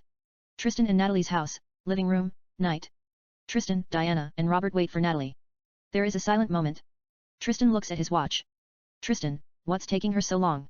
How hard is to put a dress? Natalie, wearing a breathtaking red dress, appears at the staircase. They can't believe how desirable she looks. Natalie takes the staircases down and comes to the living room. Tristan, this is Diana. Diana. Natalie. Diana, hi. He told me so many amazing things about you. Diana offers Natalie her hand to shake. Natalie takes her hand, greeting. They kiss on the cheeks instinctively. Natalie seems surprisingly happy. Maybe it's because of the dress. She looks gorgeous, glows like the sun in some red exotic planet. Who knows? She might have done a line of cocaine as well. Natalie, what amazing things did he tell you? Diana looks a little bit lost. She just says that to avoid competition. Tristan, I told her you are an amazing painter. We don't have a lot of time. You're going with Robert. Natalie, to Robert, hi. Robert. I missed you. She cuddles him and kisses him on the cheek. Robert is taken by everything. Tristan, to Natalie, her life is in danger. Her husband is trying to kill her. I want you to stay at the lake house with Robert. I'll come and get you. Natalie, promise. Tristan, I promise. They kiss softly. Natalie puts her arms around him. They kiss more intimately. Diana seems a little bit jealous. Tristan parts his lips. Tristan, we have to go. Tristan takes out a car key from his pocket. Tristan, to Robert, take my Copra. Tristan gives the key to Robert. They all walk toward the exit. On the soundtrack, music comes. EXT Tristan's car, moving, night. Tristan is behind the wheel. Diana is in the passenger seat. On the soundtrack, music continues to play. There is a silent moment. The music then plays softly. Diana, so, what's it to you if I live or die? Tristan, we have a lot of things in common. Diana, example. Tristan, we both like the idea of falling in love with each other. Diana, what's else? Tristan, we believe that love may make the world go around, but passion is what make our hearts bleed. She smiles in beauty. Diana, anyway, where are we going? Tristan, to my friend's house, the guy who designed the time-traveling machine. I think he knows you more than I do. EXT Tristan's convertible, moving, night. An established shot of Tristan's car as it continues to drive in the street of Los Angeles. This audio file was created by Panopreader Basic. You can download it at www.panopreader.com. EXT Decimus's house, night. An established shot of Decimus's house. Tristan and Diana come driving and park the car in front of Decimus's house. Tristan and Diana get out of the car and walk up to Decimus's house. Tristan rings the bell. Int. Decimus's house, night. Decimus walks up to the gate and opens the door, revealing Tristan and Diana. Decimus, hey. Tristan, what's up? Can we come in? Decimus, sure. Tristan takes Diana's hand, and they enter. Decimus looks at Diana as if she were the most breathtaking living soul that he has ever seen in his life. Tristan, to Diana, this is Decimus. Diana, hi. She gives him her hand to shake. Decimus, excited hi. He takes her hand greeting. Decimus is mesmerized by Diana. Tristan, she was killed twice. I had to travel back in time with a time-traveling machine that you built to save her life. Decimus, looking at Diana, really? Decimus can't take his eyes off her. Tristan, to break the ice, do you have anything to drink? I'm thirsty. Decimus, I got everything. They all come to the main living room. Living room. Decimus walks to his private bar. Decimus, what do you want to drink? I have JNB, Glen Moray, Valentine's Imperial Gold, Glenfiddich, Chivas Regal, Jack Daniels, Royal Boo, Johnny Walker Red Knight. Tristan, to Diana, what do you want? Diana, I'm okay. Thanks. Tristan, to Decimus, give me Red Knight. It's going to take time to explain what I had to go through to bring her here. Decimus pours Red Knight in 2 separate glasses and gives Tristan a drink. Tristan takes a sip. Tristan, her husband is trying to kill her. Actually, he killed her. He threw her out of a 100-story building. You happened to be following her. You recorded everything. You called me in the middle of the night and told me to travel back in time and save her. First attempt, I failed. They killed her while she was in my car. Yet, your time-traveling machine could only go back 4 hours in time. I brought Robert, a syntax intelligence, to recode it. He did better than 4 hours. I went back the second time and saved her life. Decimus, that's amazing. I'm glad she's alive.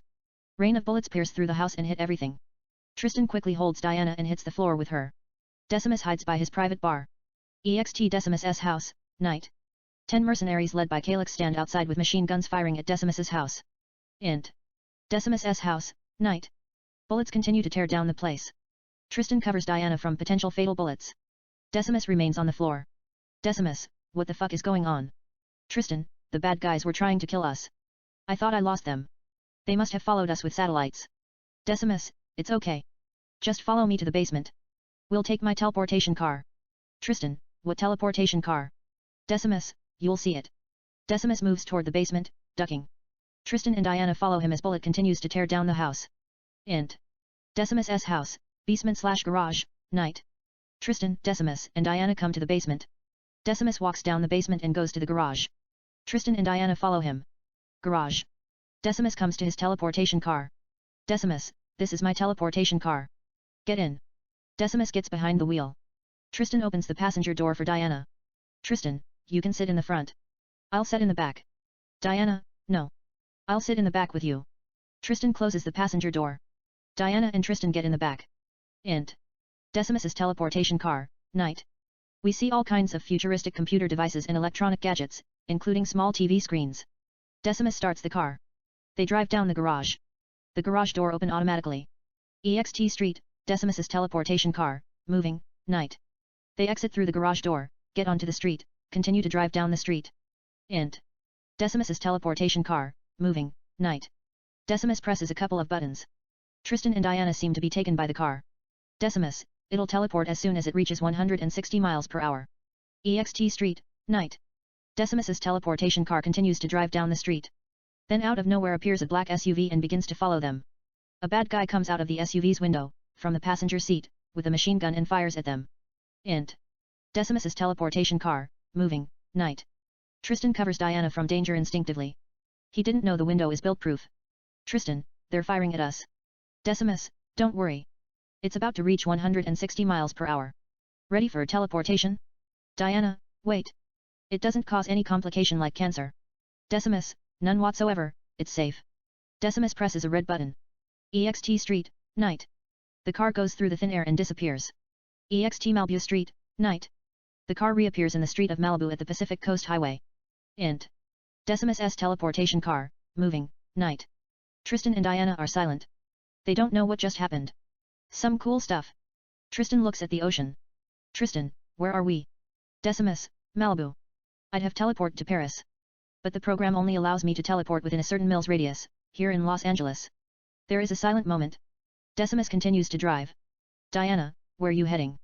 Decimus, my sister lives here in Malibu, a couple of blocks down. EXT Decimus's teleportation car, moving, night. An established shot of Decimus's teleportation car as they continue to drive in the street of Malibu.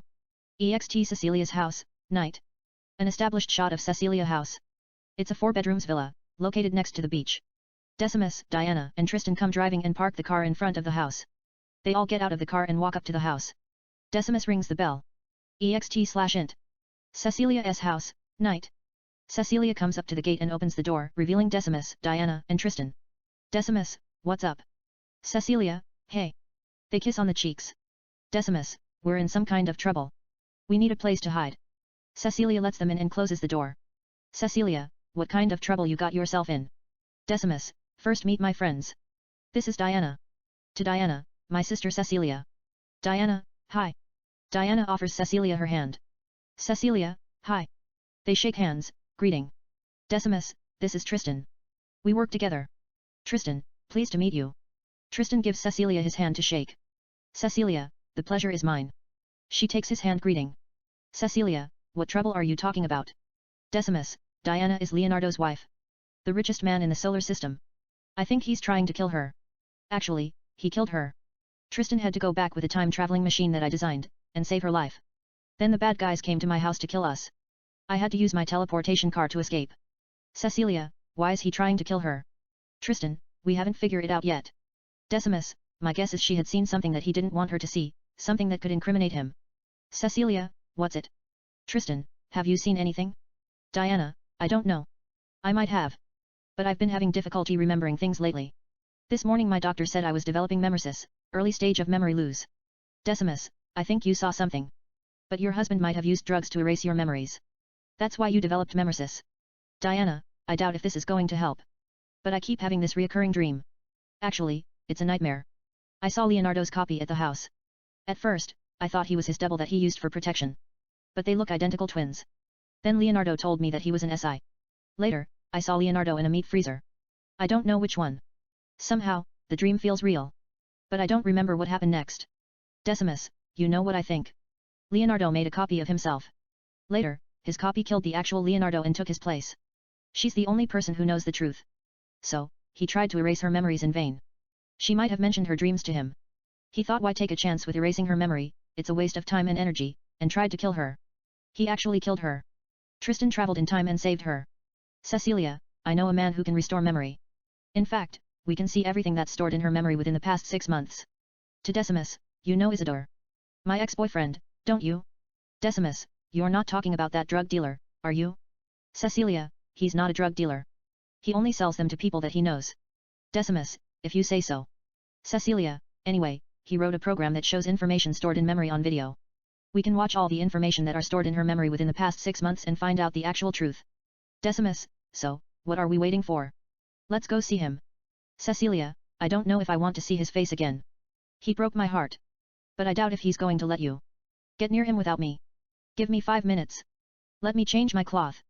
Cecilia heads to her bedroom, upstairs, climbing the staircase. Decimus, do you want any drink? Decimus comes to Cecilia's private bar. Decimus, to Diana, what do you want?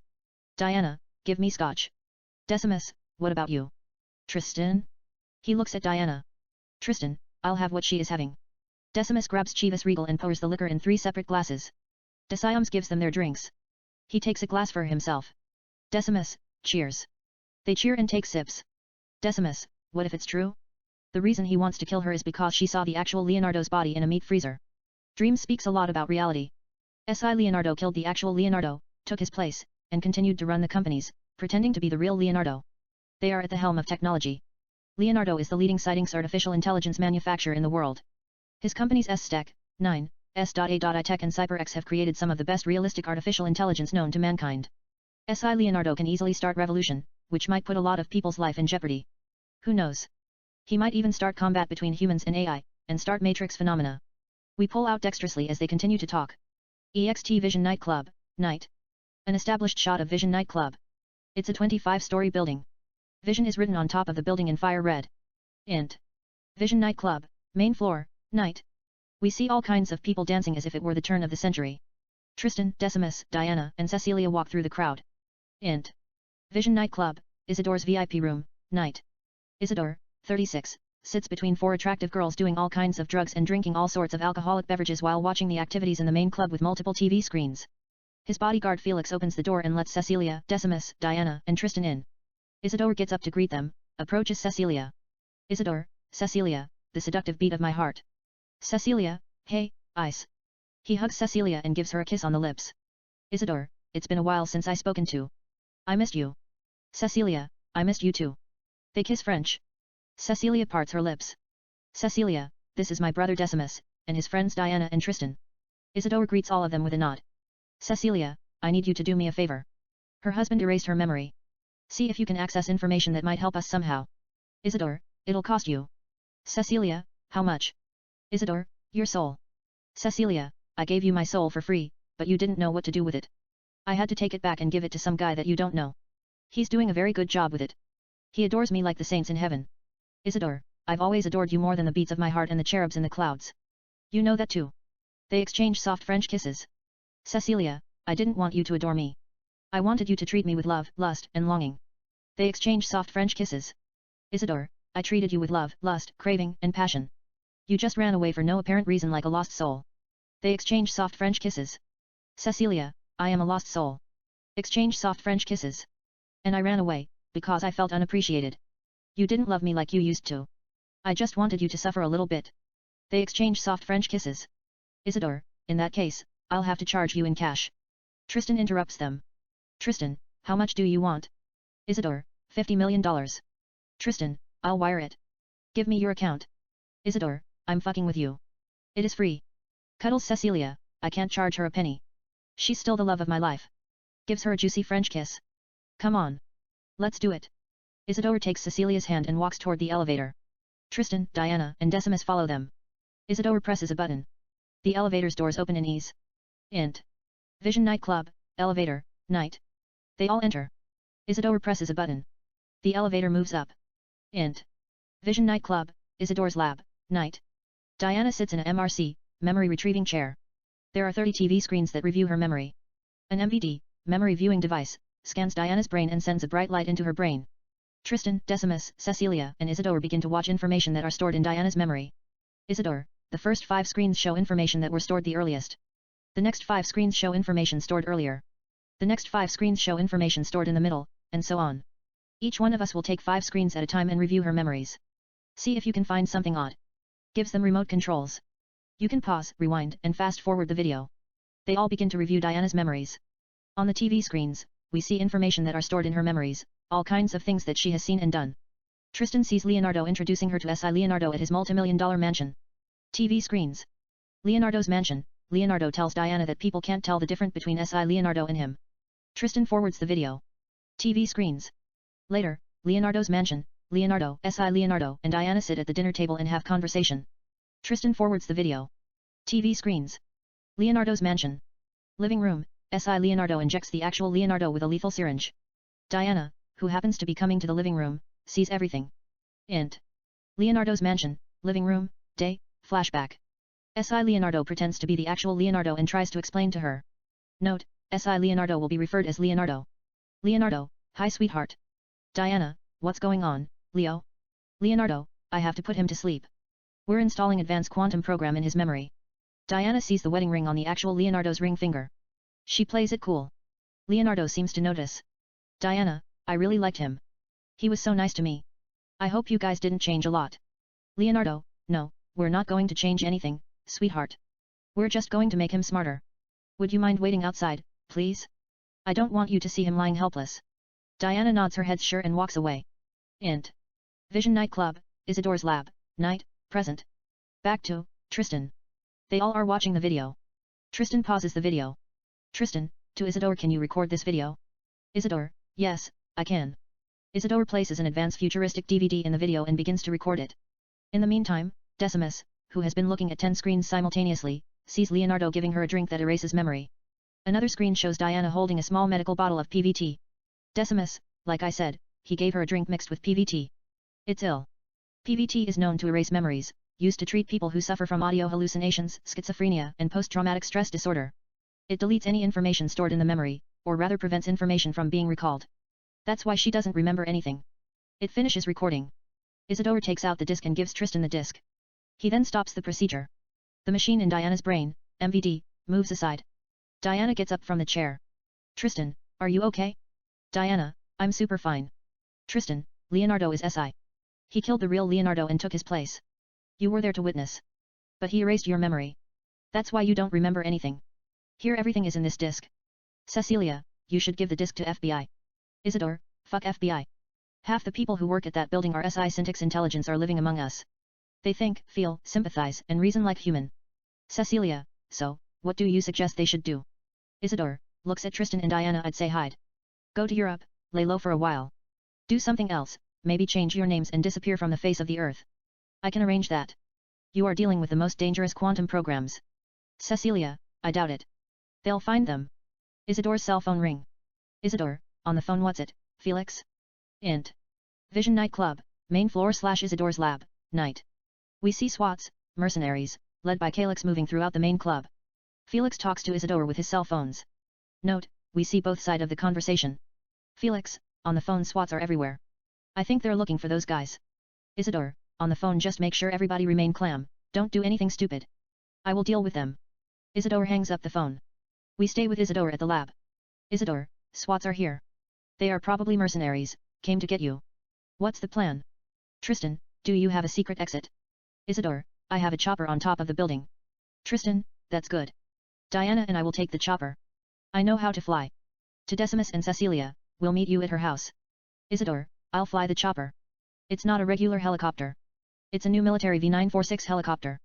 Decimus, take your sister with you. To Cecilia, here, take my car. They might have seen your car when you arrived here. Isidore gives Cecilia his car key. Isidore, to Tristan and Diana, come on. Isidore walks up to the elevator. Tristan and Diana follow him. Isidore presses a button. Elevator's doors open. Isidore, Diana, and Tristan get into the elevator. Isidore presses a button. The elevator doors close behind them and moves up. Int. Vision Nightclub, main floor, night. Calix and the mercenaries continue to move throughout the club, scanning everyone's face with advanced facial recognizing device, except Calix. He doesn't need a scanner. He can look at each person's face, and the information appears in front of him in holograph. He is SAI. EXT Vision Nightclub, rooftop, Isidore's chopper, night. It's a unique futuristic military chopper. Tristan, Diana, and Isidore come up to the chopper. Isidore gets behind the wheel.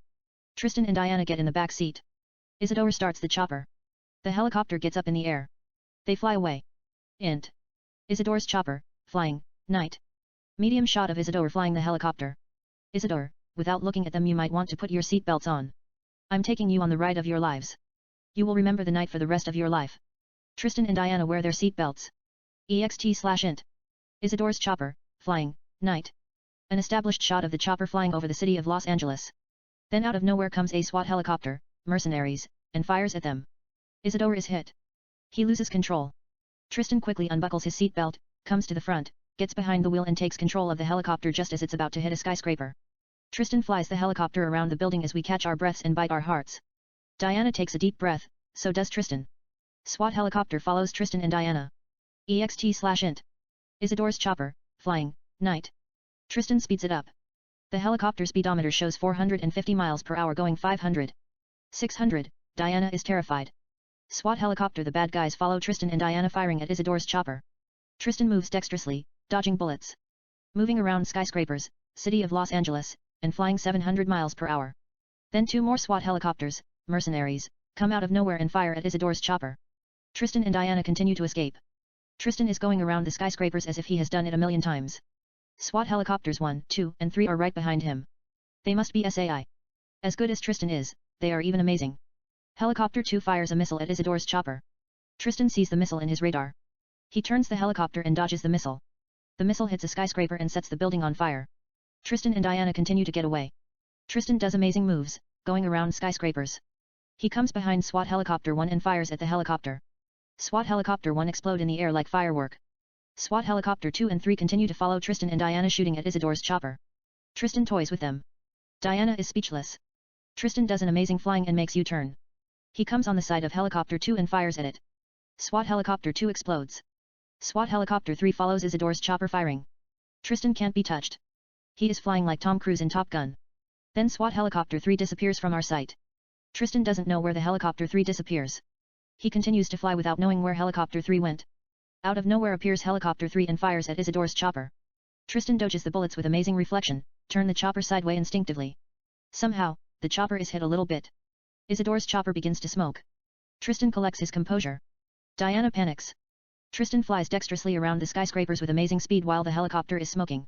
Tristan comes behind helicopter 3 and fires at him. Helicopter 3 explodes in the air. Meanwhile, Isadore's chopper continues to smoke. Int. Isadore's chopper, flying, night. We see all kinds of emergency lights blinking. Tristan, I think we might have to bring it down. Sit tight. Tristan dexterously flies around the buildings. Tristan and Diana come to Dodger Stadium and land the helicopter in the middle of the field. Tristan gets out of the chopper, opens the back door, and gives Diana his hand. She takes his hand and gets out of the helicopter. Tristan comes around the helicopter, checks Isadore's pulse. Isidore is alive. Tristan loosens Isadore's seatbelt and carries him on his shoulder. Tristan, carrying Isidore, and Diana move away from the chopper as far as they can. Then the chopper explodes. Tristan, carrying Isidore, and Diana hit the ground. The chopper continues to burn. Tristan and Diana get up. Tristan carries Isidore back on his shoulder. They move toward the exit. On the soundtrack, music plays. EXT Dogger Stadium, night. We see all kinds of media personalities, law enforcement agents, police cars, firefighters, ambulances, paramedics, cops, etc. Tristan comes to a police car left unattended and gets behind the wheel. Int. Police car, night. Tristan starts the car and drives away. EXT bus stop, night. Diana sits at a bus stop tending Isidore. EXT police car, moving, day. Tristan comes driving and stops next to Diana and Isidore. Tristan gets out of the car, walks around the car, and opens the suspect transport enclosure door. Tristan and Diana hold Isidore and place him in the suspect transport enclosure. Diana gets in suspect transport enclosure with Isidore. Tristan walks around the car and gets behind the wheel. Int. Police car, night. Tristan starts the car, and they drive away. EXT police car, moving, night. An established shot of the police car as it continues to drive in the streets of Los Angeles, passing all kinds of futuristic cars with amazing speed.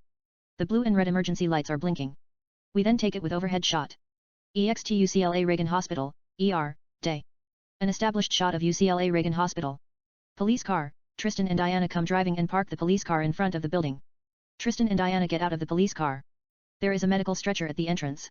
Tristan takes it, carries Isidore out of the police car and places him on the medical stretcher. Tristan and Diana begin to take Isidore to the emergency room. Int. UCLA Reagan Hospital, ER, night. 2 paramedics, who happens to be in the lobby, look at them, quickly come to Isidore, take the medical stretcher from Tristan and Diana, and rush Isidore into the emergency room. A nurse places oxygen mask on Isidore's mouth. A doctor checks his heart rate. It's a chaotic take. We don't hear what they are saying due to the music on the soundtrack. Tristan and Diana stand in the emergency room as doctors, nurses and paramedics continue to take Isidore into a surgery room while aiding the patient. Tristan turns his eyes and sees 2 cops. The music on the soundtrack plays softly. Tristan, to Diana, I think we should leave. He'll be fine. Tristan and Diana turn around and walk toward the direction of the camera. EXT police car, moving, day. Tristan and Diana drive in the street of Los Angeles. Tristan is behind the wheel. Diana sits next to him. There is a silent moment. Tristan then. Tristan, I have confession to make. I was having an affair with your copy in a parallel universe with QVF. Diana, what's QVF? Tristan, quantum visual fantasy. It's a new technology. Decimus invented it. It allows you to access parallel universes. She might be your copy. I don't know how it works.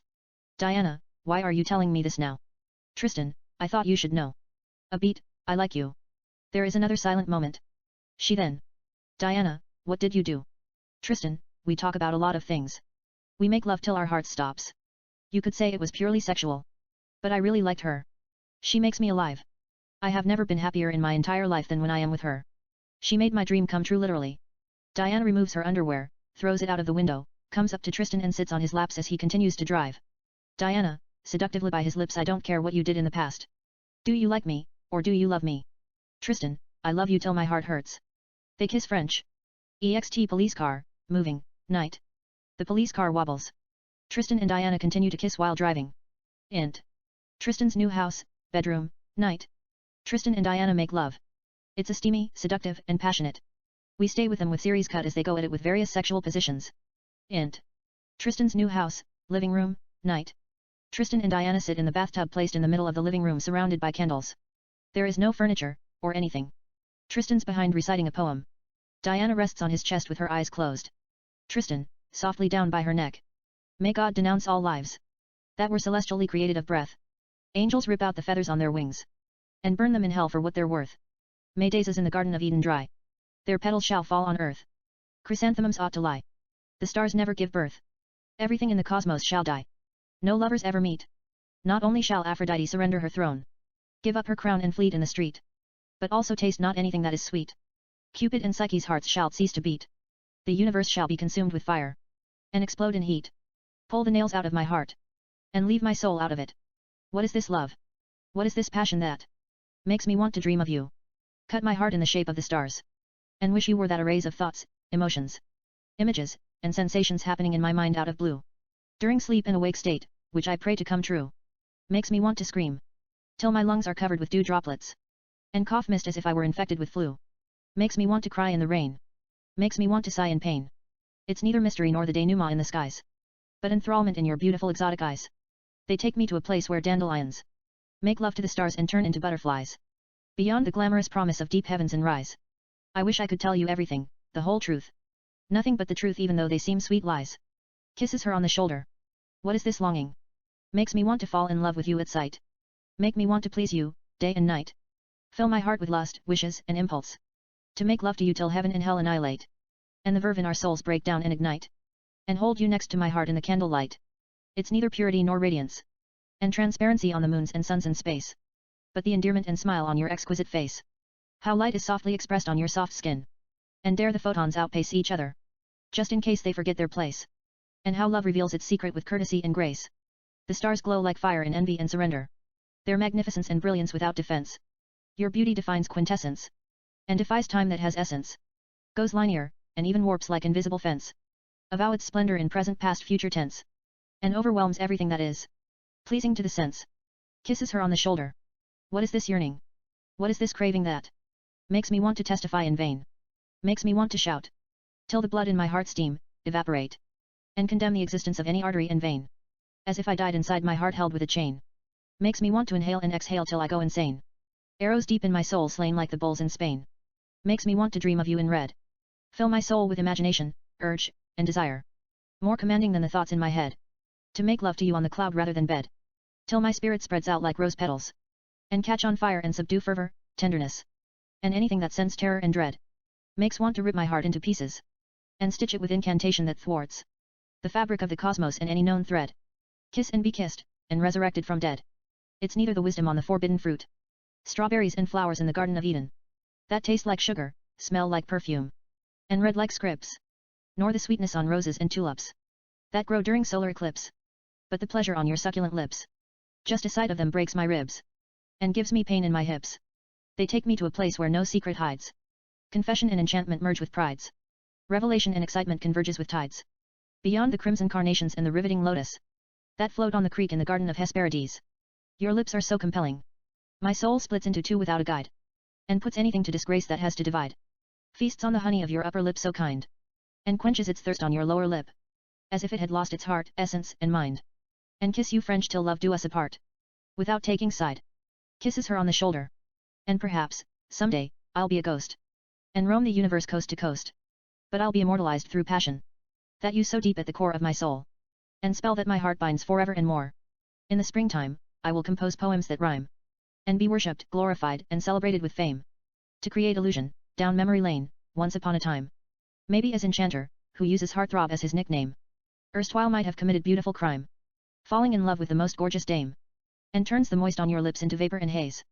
Melt your heart and soul with fervor and flame. That can't be written or described in paper and blaze. But passion that puts the fire in hell into shame. And achieve universal acclaim. However, nothing compares to your eyes. Which heavens in summer come at no cost. They take me to a place where true love quenches my dehydrated soul that fever and lust exhaust.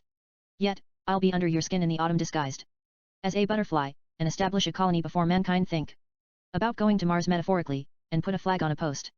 As if I were a throbbing parasite. And you were the sexiest host. And spend a lot of time with your heart in the murk. And make love to you till my spleen smokes. And turns into covenant without the ark. Of which craving, ardor, and yen extraordinarily toast. And when you think it's nothing but picnicking in the park. You have seen it all, and alluringly begin to boast. I will make love to you more deliciously and enchantingly. Till my liver turns into phoenix that glows in the dark. Of which hankering, zeal, and itch remarkably roast. And gratify your soul when you need me the most. Then I'll come out of your heart in the wintertime. When the stars and snowflakes in your eyes dance. With the flowers in your tears that would rather lure a soul than approach sadistically, solicit, or accost.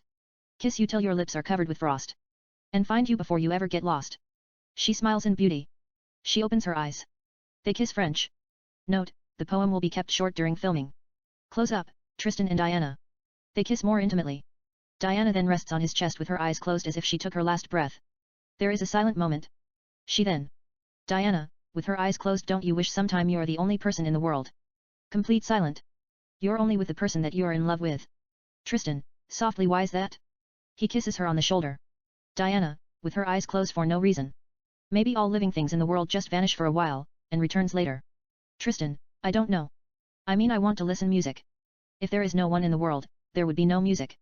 There would be no movies. There would be no one here to fix things. In the sense, we need each other regardless of how we feel, whether it's good, or bad. Tristan kisses her on the shoulder. Diana opens her eyes. Diana, God forbid. Suppose we wake up in the morning. Every living soul disappears. There are things that we need, movies and music. What would you do differently? Tristan, I don't know. I like the chaos. I like the way things are. I mean, suppose if I were a god, I'd change few things here and there. You know, I wouldn't really worry about the disappearance of every living soul at all. Space is infinity, which means every living and non-living thing is entitled of eternity and happiness without end. I'd design a spaceship that travel faster than the speed of light and capable of teleportation, then spend the rest of my eternal life making love to you throughout the fabric of the cosmos, while encountering all kinds of adventures. She smiles in beauty. Tristan and Diana kiss French. Out of nowhere comes mercenaries from everywhere, breaking through the windows, breaking the main door, breaking through the glass roof, etc. They tear down the house. About 30 mercenaries, in SWAT uniforms, point their guns at Tristan and Diana. Diana can't believe what she's looking at. Tristan holds her dearly. Calyx walks through the mercenaries, comes to the bathtub, and looks at Tristan and Diana. Tristan looks at him without a single dust of fear. Fade to black. Part 2. Fade in. EXT CyberX headquarter, night. An established shot of CyberX headquarter. It is a 130-story sparkling skyscraper. CyberX is written on the top of the building. Int. CyberX headquarter, Leonardo's office, night. It looks like a living room. It's huge. There are a coffee table, sofas, paintings, a private bar, etc. Leonardo stands with a glass of scotch looking at the city of Los Angeles in its glory through the glass windows. He then turns around and looks at his surveillance cameras. In Leonardo's surveillance cameras, we see Tristan and Diana coming toward Leonardo's office, escorted by Calyx and 6 mercenaries who are carrying machine guns. Leonardo presses a button as they pass the secretary. The door opens automatically, revealing Tristan, Diana, Calyx and 6 mercenaries. Leonardo gives the mercenaries a sign to leave. The mercenaries leave without saying a word. Yet, Calyx stays to make sure things go according to the plan. Meanwhile, we notice there are security devices around Tristan and Diana's necks. Leonardo, how are you, sweetheart? Diana, I'm not your sweetheart. Leonardo, whatever. To Tristan. I spare your live, because I'm told you're genius. You wrote a program that allows SI to think for themselves intellectually as well as emotionally better than anything that has ever created. I might have something for you. Leonardo presses a button. The wall opens revealing a big experiment institution. Leonardo, by now, you already know I'm not what you think I'm. But that's a different story. Let's get carried away. Come on. I want to show you something. Leonardo walks into the experiment institution. Tristan and Diana follow him, so does Calyx. He tags along. Experiment Institution. We see various scientific equipment and hundreds of scientists working on all kinds of artificial intelligence. Tristan, Diana, Leonardo, and Calyx walk down the laboratory and come to a quantum gate. Leonardo, this is a quantum gate. It allows you to access hidden dimensions, which exist in the same space and time with our universe hidden from our sight. Come on. Let's check it out. Tristan and Diana think twice. Leonardo gives Calyx a sign. Calyx presses a button on a device that is holding in his hand. The devices around Tristan and Diana's necks blink in blue, sending electric shockwave into their brains, to warn them. Leonardo, I don't mean no harm. But when the color turns into red it'll freeze your brains. They get the point. Leonardo, Diana, Tristan, and Calyx enter through the quantum gate. EXT Seatopia, Parallel Universe, Night. Leonardo, Diana, Tristan, and Calyx appear in Seatopia. It's a parallel universe where an advanced civilization exists. We see cars flying in the air, skyscrapers that make New York City look rural, hundreds of artificial intelligences that look like human beings moving up and down, etc. Then comes a seductive woman named Serafina. Leonardo and Serafina kiss on the cheeks, greeting. Leonardo, this is Serafina, the woman who runs the show. Serafina, hi. Serafina offers Tristan her hand to shake. Tristan takes her hand, greeting. Serafina gives Diana a nod greeting. Diana says nothing. Serafina gives Calyx a sign to remove the security devices from their necks. Calyx inactivates the devices and removes them from their necks. Out of nowhere comes a robotic carriage that floats in the air. It's between futuristic car and carriage. Serafina, to Tristan after you. EXT/int. Carriage, day. Tristan and Diana get in. The carriage has no rooftop. Serafina and Leonardo step in and sit in front of Tristan and Diana. The driver starts the carriage and begins to give them a tour of the city. Serafina, it's a matter of time before artificial intelligence take over the universe. To be honest, we have no desire taking over planet Earth. It's nothing, but a dust in the infinite cosmos. You can't even locate it in the WMAP. We just want to understand human psychic. There is nothing like humanity in the universe. Yet I've talked to some of my colleagues. An artificial intelligence suggests to make humans slave and get free labor. Despite few moral flaws, artificial intelligence have come so far. To be honest, I'm not really interested in artificial intelligence at this moment. I'm fascinated by mankind. Humans have this quality. I just can't quite put it down in a word. It could be this thing called soul. They show great empathy. They have passion, dream, instinct. They have this depth. You may call it intuition, sixth sense, what artificial intelligence lack, and in which it's proven that a great deal of syntax programs that you wrote have shown those qualities naturally. And the same syntax intelligence that the programs are used have displayed more depth than expected. Yet, on the top of everything, I am told you are the best. Nobody knows what you are capable of doing if you are left alone.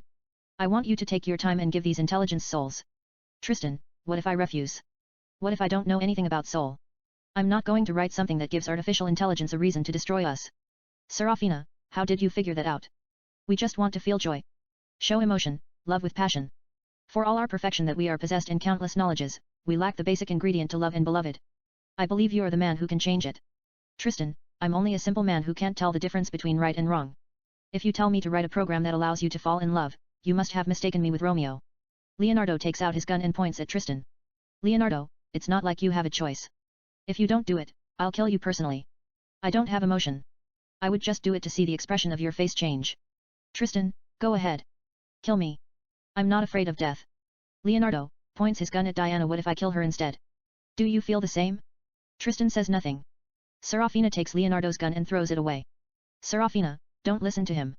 He's hard-headed. Leonardo, I'm not hard-headed. I just don't understand. Why do humans act like that? Their lives mean nothing. They think they're immortal. But then, the minute you show them that you are better than them, you can make them do anything. Serafina, to Tristan, just ignore him. You see, we've been following you since you were a kid. You were a child prodigy. You wrote the first quantum program that allows syntax intelligence to think for themselves at the age of 10. Later, SI took over. They went out and controlled every key position in a blink of an eye, from governors to presidents. From school teachers and college professors to doctors and scientists, from mathematicians and physicists to astronauts and cosmologists, the list goes on. They all are syntax artificial intelligence working under humans' noses. This is your creation, so to speak. A beat, referring to Diana, you probably think she's real too. Look that TV screen on that billboard. There is a big TV on a billboard. It shows the video of Diana. Serafina, that's the real Diana. She has a son and a husband. She is a model, lives in Los Angeles. One day, you saw her on the TV, about 5 years ago. We looked at your brain vMRI. We've never seen anything like that. Your neuron connections tripled. I hope there is no hard feelings. Diana says nothing. Tristan, what do you really want from me? Serafina, I want you to write us a program that allows us to fall in love. Give us soul. That's all. Tristan looks at her eyes in wonder. Serafina looks at his eyes with mystery. EXT Tristan's lake house, parallel universe, sunset. It's a luxurious 4-bedroom villa, a breathtaking view of a scenic lake, beautiful gardens, a swimming pool, and others. It's beyond description. EXT/int. Tristan's lake house, parallel universe, sunset. Tristan sits at his desk working on the program. Then Diana walks down the living room, exits through the glass doors, and stands in the porch, looking at the sunset on the lake. She seems lost in thought. Tristan stops what he's doing, gets up and walks to the porch. This audio file was created by Panopreader Basic. You can download it at www.panopreader.com. EXT Tristan's lake house, parallel universe, porch, sunset. Diana looks sad. Tristan comes to the frame and stands next to her. Tristan, if the angels in heaven told me that you were SI, I'd not have believed them in a billion years. Diana, I'm not. I'm a real person. Serafina made that up to make you write the program. Tristan, you're not syntax intelligence. She takes his hand and places it on her breast, heart. Diana, here, you can feel my heartbeat. Believe what you want to believe. But I'm as real as a girl gets. Tristan looks at her eyes with tenderness. They get closer and kiss. Tristan, softly down by her lips, who's that girl on the billboard? Diana, I don't know who she is. They must have used FX facial expression software to place my image on her face. Tristan, softly down by her lips, that's what I thought too. I wrote the program. They kiss French. Int. Tristan's lake house, parallel universe, bedroom, night. Tristan and Diana make love. It's steamy, seductive, and passionate. We stay with them with series cuts. EXT Tristan's lake house, garden, night. Clear skies. Bright white moon. Sparkling stars. Scenic view of the lake. Tristan and Diana sit in a bathtub that is placed in the middle of the garden, next to the lake, surrounded by candles. Tristan sits behind. Diana rests on his chest. Diana, how do you write programs? Tristan, it's quantum coding. Diana, what's quantum coding? Tristan, it's quantum conscious. You see, according to quantum physics, particles can be multiple places at the same time. Once measurement takes place, you find them in a certain position. It's the same thing with quantum coding. But the fact is, nothing in the universe exists without measurement. Everything in the universe is measured one way, or another. Even you measure particles, they still exist in multiple places simultaneously. For example, take the moon. If you look at the moon, it's one fixed place. When you close your eyes, it's everywhere. Actually, even you open your eyes and look at the moon. The moon is multiple places at the same time. We think measurement affects it. But in reality, it doesn't affect anything. It's just we choose to see it at a certain place in the subconscious mind. Our brain is not wired enough to grasp quantum consciousness, to see things in multiple places, access hidden dimensions and be multiple places at the same time. We are capable of existing in numerous quantum realities simultaneously. Once we understand our true potential, infinity is the limit. Diana, that's something. Tristan, to be honest, I don't know anything about the theory of conscious. It's beyond my understanding. I just write anything that comes to my mind. The codes appear in front of my eyes mysteriously. Diana, you're gifted. Tristan, maybe. But you're the best gift my heart has ever received. Tristan kisses her on the shoulder. Diana looks at the skies. A shooting star is flying down the skies. Diana, is that a shooting star? Tristan, I think so. They follow it with their eyes. Then it disappears. Diana, when I was a little girl, I was told when you see a shooting star, kiss your little finger and make a wish. The angels in heaven will grant your wish. I used to gaze at the skies and look for a shooting star before I went to sleep. I doubt if I had ever seen one. But every once in a while, I saw airplanes flying across the sky. And thinking they were shooting star, I used to kiss my little finger and wish for true love. Tristan, that is something. He kisses her on the cheek. Diana, what is your childhood experience? Tristan, I don't know. When I was a kid, I was told the sun is just one of about 200 billion of stars in the Milky Way galaxy. The Milky Way is just one amongst more than 100 billion of galaxies in the universe. The universe is just one of infinite entities in the hyperspace. Of course, that's before my half-sister threw me out of a window, and I broke every bone in my body. Diana, wait. What do you mean your half-sister threw you out of a window, and you broke every bone in your body? Is that a true story? Tristan, I think so. I don't really remember anything. But they told me I was 4 months. She was upset for some unknown reason. Maybe it was because her father divorced her mother and married my mother. She threw me out of the window to express her frustration, or rather disapproval. Diana, that's one of the most horrifying stories I've ever heard. Tristan, it was insane. But luckily, I was just a baby. The bones healed by themselves as I get older, which might explain why I was genius. You know, a child prodigy. I was exposed to all kinds of drugs at early age. I remember they all tasted sweet. I used to drink them from bottles. Later, they gave me a laptop. I sat in program 24/7. I wrote my first program at age of 3. Diana, I still can't believe that she threw you out of the window. She is mean. Tristan, she's not that mean. Diana, you hate her, don't you? Tristan, no, I don't hate her. She grew fond of me. You know, she was 10. She didn't know any better. She might have been jealous, lost, possessed by demons. Who knows? She thought she would get the affection of her father by throwing me out of the window. But instead, they sent her away to live with her biological mother. 5 years later, she returned to live with us. We became best friends. Diana, humorously, she should go to prison. What if you hit your head and had internal bleeding? You could have died. I think it's a miracle that you are still alive.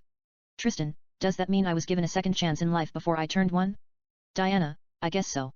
Tristan, but something in my soul tells me millions lives means nothing without you. He kisses her on the shoulder. There is a silent moment. She then. Diana, Torquato Tasso once said, love is when someone gives you a piece of your soul, that you never knew was missing. I think that's understatement. Love is when someone seeds a soul in your heart that you never knew it exists. Tristan, I couldn't agree more. They kiss intimately. Diana lies on his chest. There is a silent moment. She then. Diana, do you have any regret?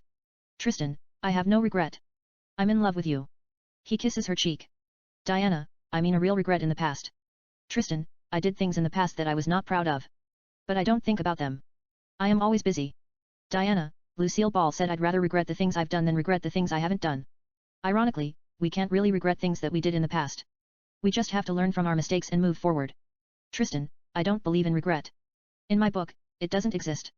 I'm truly blessed above all men. I'm here in the bathtub with the most beautiful girl in the cosmos. Regret is an insult, or rather, in my case, a sin.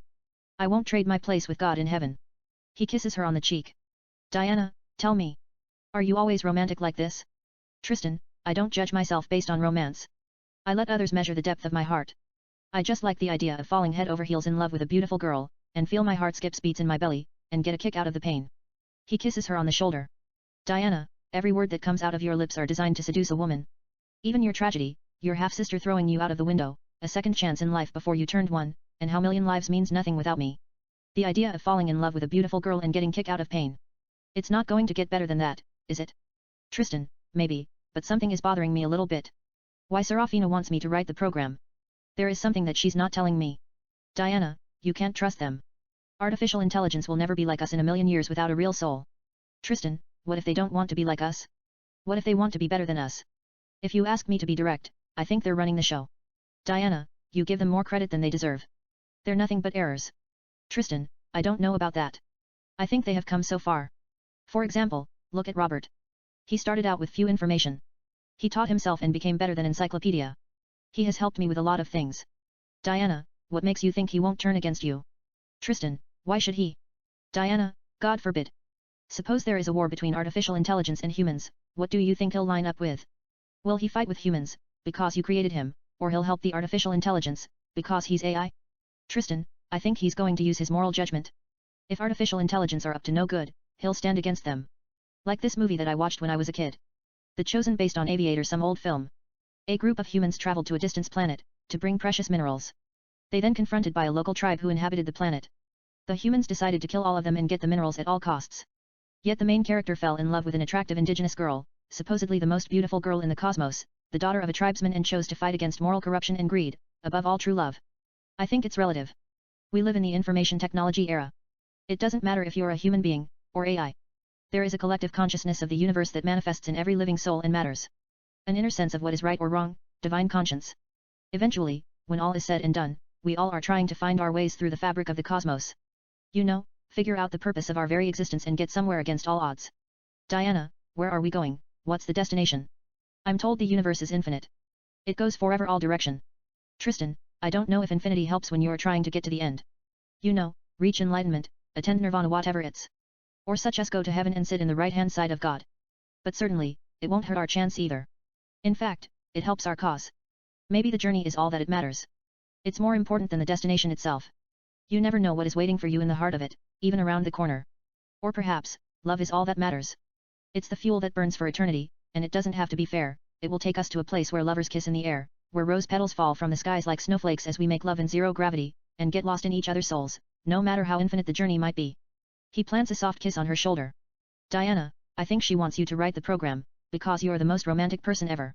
Tristan smiles charismatically. He kisses her on the cheek. Tristan, you think so? Diana, tell me something that I don't know. Tristan, like what? Diana, surprise me. He thinks for a few seconds. Tristan, your eyes are like two lakes in the Garden of Eden. Mixed with spell more intoxicating than sweet venom. Not only lures forbidden light from the highest order of heavens, but also heals broken heart. Mend the spirit like medicine. And gives order to confusion and bedlam. Where angels and cherubs come to quench their thirst. As if love were a victim. Raptures and paroxysms of delight. Where serendipity and mystery merge with fate and riddle. Dance, ripple, and spurts with the most beautiful spectrum. Kisses her on the shoulder. Your lips are fountain of passion. They make saints go down on their knees. And pray till their gallbladders turn to 4 clove leaves that have ashen. Lead us into love, for the kingdom, the power, and the glory are yours in abundant. And cherish and relish without a ration. As if they only cared about French kiss. Romance, poetry, and fashion. And if your concupiscent lips were to conceal the secret of roses underneath an urge and sadism. And feast on tulips and carnation without metabolism. Blossom lustfully and emit carmine light that burst through the layers with fever and mysterious prism. Trick the saints into believing there were no martyrdom, but lechery, and pruriently inspire deep eroticism. Let them mark the birth of lewd romanticism. Moreover, for all that's created in the cosmos, everything in the universe, internalism and externalism. May your luscious lips always be the crucifixion, death and resurrection of my quintessence, and truism. She smiles in beauty. They kiss passionately. Int. Tristan's lake house, parallel universe, bedroom, night. Tristan and Diana make love with various sexual positions. It's sensual, steamy, seductive, and passionate. Int. Tristan's lake house, parallel universe, kitchen, day. Tristan, who is shirtless, is in the middle of preparing breakfast, French sauve eggs. It's a futuristic breakfast. The recipes are eggs, wholemeal, self-raising flour, cheese, soft spinach leaves, shredded, caramelized onions, tomato, green paper, etc. Int. Tristan's lake house, parallel universe, bedroom, day. Diana sleeps in beauty. She opens her eyes and gets up from the bed without a single drop of cloth. Diana grabs her underwear from the floor and puts it on. She then grabs Tristan's shirt from the floor, puts it on and walks toward the bathroom. Int. Tristan's house, parallel universe, kitchen, day. Tristan continues to prepare breakfast. He then turns off the stove, places the French sauve eggs on 2 separate plates. Tristan applies chopped bananas, strawberries, maple syrup, and ice cream on the French sauve eggs. In the present time, it would have been a real lunch or dinner or something. Living room and kitchen. Diana walks down the living room and enters into the kitchen. Tristan looks at her. Tristan, good morning. Diana, hi. She comes and puts her arms around him. They kiss. Diana, what are you making? Tristan, breakfast. French sauve eggs. It's done. Have a seat. Diana sits at the breakfast table. Tristan grabs a plate and places it in front of her. Tristan, what do you want to drink? Juice, tea or coffee? Diana, do you have a can of Diet Coke? Tristan, I think so. Tristan opens the refrigerator and grabs a can of soda, Diet Coke. Tristan, you want ice? Diana, sure. Tristan grabs a glass, gets ice from an ice machine, pours the soda in the glass and places the drink in front of her. Diana, thanks. Tristan, you welcome. Tristan fills his glass with juice, grabs his meal, comes to the breakfast table, and sits in front of her. Diana, referring to the breakfast, it's delicious. Tristan, thanks. She eats more. Diana, you should be a chef. This is the best French sauve egg I've ever had. Tristan, if it's going to give you a potty belly, I'll open a restaurant and be a chief. You'll be my only customer. Diana gets up, comes up to Tristan, and sits on his lap. Diana, do you want me to have a potty belly, or do you want me to have a baby? They exchange soft kisses. Tristan, first, I want you to have a little potty belly. Then we'll let nature take its course. We let it get pottier. We then can have a baby that weighs 6 pounds. It's up to you. They exchange soft kisses. Diana, how much do you adore me? They exchange soft kisses. Tristan, softly down by her lips infinity. They exchange soft kisses. Diana, do you always measure adoration with infinity? Tristan, I measure adoration with kiss. They exchange soft kisses. Tristan, love with infinity. They exchange soft kisses. Tristan, true love with French kiss. Tristan and Diana kiss French. Tristan, softly down by her lips passion with sex. They kiss intimately. Tristan then removes the breakfast from the table, crashing everything on the floor, and places her on the table. They kiss more passionately. Tristan opens her shirt and spread her legs. She is not wearing underwear. Diana opens his pant. They kiss. Tristan removes his pant completely, and throws it away. He kisses her lips, pulls her legs, and enters her as they begin to make love. Int. Syntax Inc. Headquarter, Serafina's office, morning. Serafina stands by her desk, watching Tristan and Diana making love in her TV screen, recorded by hidden cameras. Then Leonardo walks in and goes to Serafina's private bar, grabs a scotch, pours the liquor into 2 separate glasses, takes the glasses, and comes up to Serafina. Leonardo offers Serafina a glass. She takes it. Leonardo looks at the video. In the video, Tristan bends Diana and enters her behind, doggy style. He pulls her hair and kisses her lips as he continues to enter her behind. She then turns around. They kiss more intimately. Tristan picks her up, puts her on the chair, lifts her right leg, places it on his shoulder and continues to enter her enchantingly. Leonardo, do you believe this is evolutionary? I mean the positions? Serafina, there is something that live and breathe inside of them. Leonardo, what do you think it's? Serafina, I haven't quite figured it out yet. Leonardo, do you think he can code it? Serafina, we'll see. A beat, I like him. They watch Tristan and Diana as they continue to make love. Leonardo, he's a sex machine, so to speak. Serafina zooms the video on Tristan and Diana as they kiss, while making love. She does it with her brain system. She then pauses it. Leonardo, I never understood you. Why is emotion necessity to you? We're already better than them in so many things. She puts her drink aside. Serafina, it's not just emotion. It's love. I can sense it. I can feel it, but I do not fully understand it. Leonardo, maybe love is something we're not supposed to understand. We had better leave it to humans. Let them continue to confuse themselves with it. Serafina, there is nothing confusion about love. Confused love is love that's in the process of adjusting its wings. So, it can fly away the farthest. Leonardo, for Christ's sake, there are zillions of stars in a universe. All you're worried about is falling in love. Serafina, I just don't want to fall in love. I want to live for it, and perhaps if it's possible, die for it. Something tells me he's the one. Leonardo, you mean you are in love with him? Serafina, I don't know, love is not part of my system. Leonardo, we can think and reason better than humans. It doesn't have to be part of our system to feel something that's natural. I believe we learn to love with time. Serafina, that's the problem. Time. The average human life expectancy is 110 years. We live forever. Maybe love is something that's designed to distract human that they're here for a short time, or could it be magic that can only be felt in a real heart? Leonardo, let them worry about it. We can always rely on carnal knowledge to keep our curiosity at bay. Leonardo advances on Serafina to kiss her. Serafina stops him. Serafina, how many women did you sleep with? Leonardo, I don't know what you're talking about. Serafina, I hear things. She looks at his eyes as if she wants to know the truth. Leonardo, don't tell me you are jealous, are you? Serafina, I am not jealous, just curious. Leonardo, I had sex with few humans. It's only experiment. No string attached. No emotion or anything. I wouldn't know. I just love the expression on their faces when they reach orgasm. Let do it. I learn few tricks. He kisses her on the cheek. Serafina gives him a soft kiss. Serafina, I'd love to have sex with you. But let's wait. I want it to be emotional. She gives him another soft kiss. Serafina, I'm tired. I'm going home. I spend the whole night working on the program while watching them. Serafina turns around and leaves. Leonardo, bitch, I'd have fucked you for 12 straight days till you catch on fire, if you weren't so conceited. Leonardo plays the video with his mind. On the screen, Tristan and Diana are making love at the bedroom. Leonardo watches a little bit. He then walks toward the window and looks at the great city of Seatopia through the glass. We see flying cars, skyscrapers, etc. Int. Tristan's lake house, parallel universe, day. Tristan works on the program, writing all kinds of complex codes. He then compiles the file and runs the program. His computer lights in gold. He actually wrote program for Soul. Int. Serafina's house, living room day. Serafina is in the bathtub placed in the middle of the living room. She looks at Tristan in her surveillance camera, TV screen, grabs her cell phone and makes a call. Serafina, on her cell phone he's done. Go get it. She hangs up the phone, gets out of the tub, nude, and walks toward the direction of the camera. Int.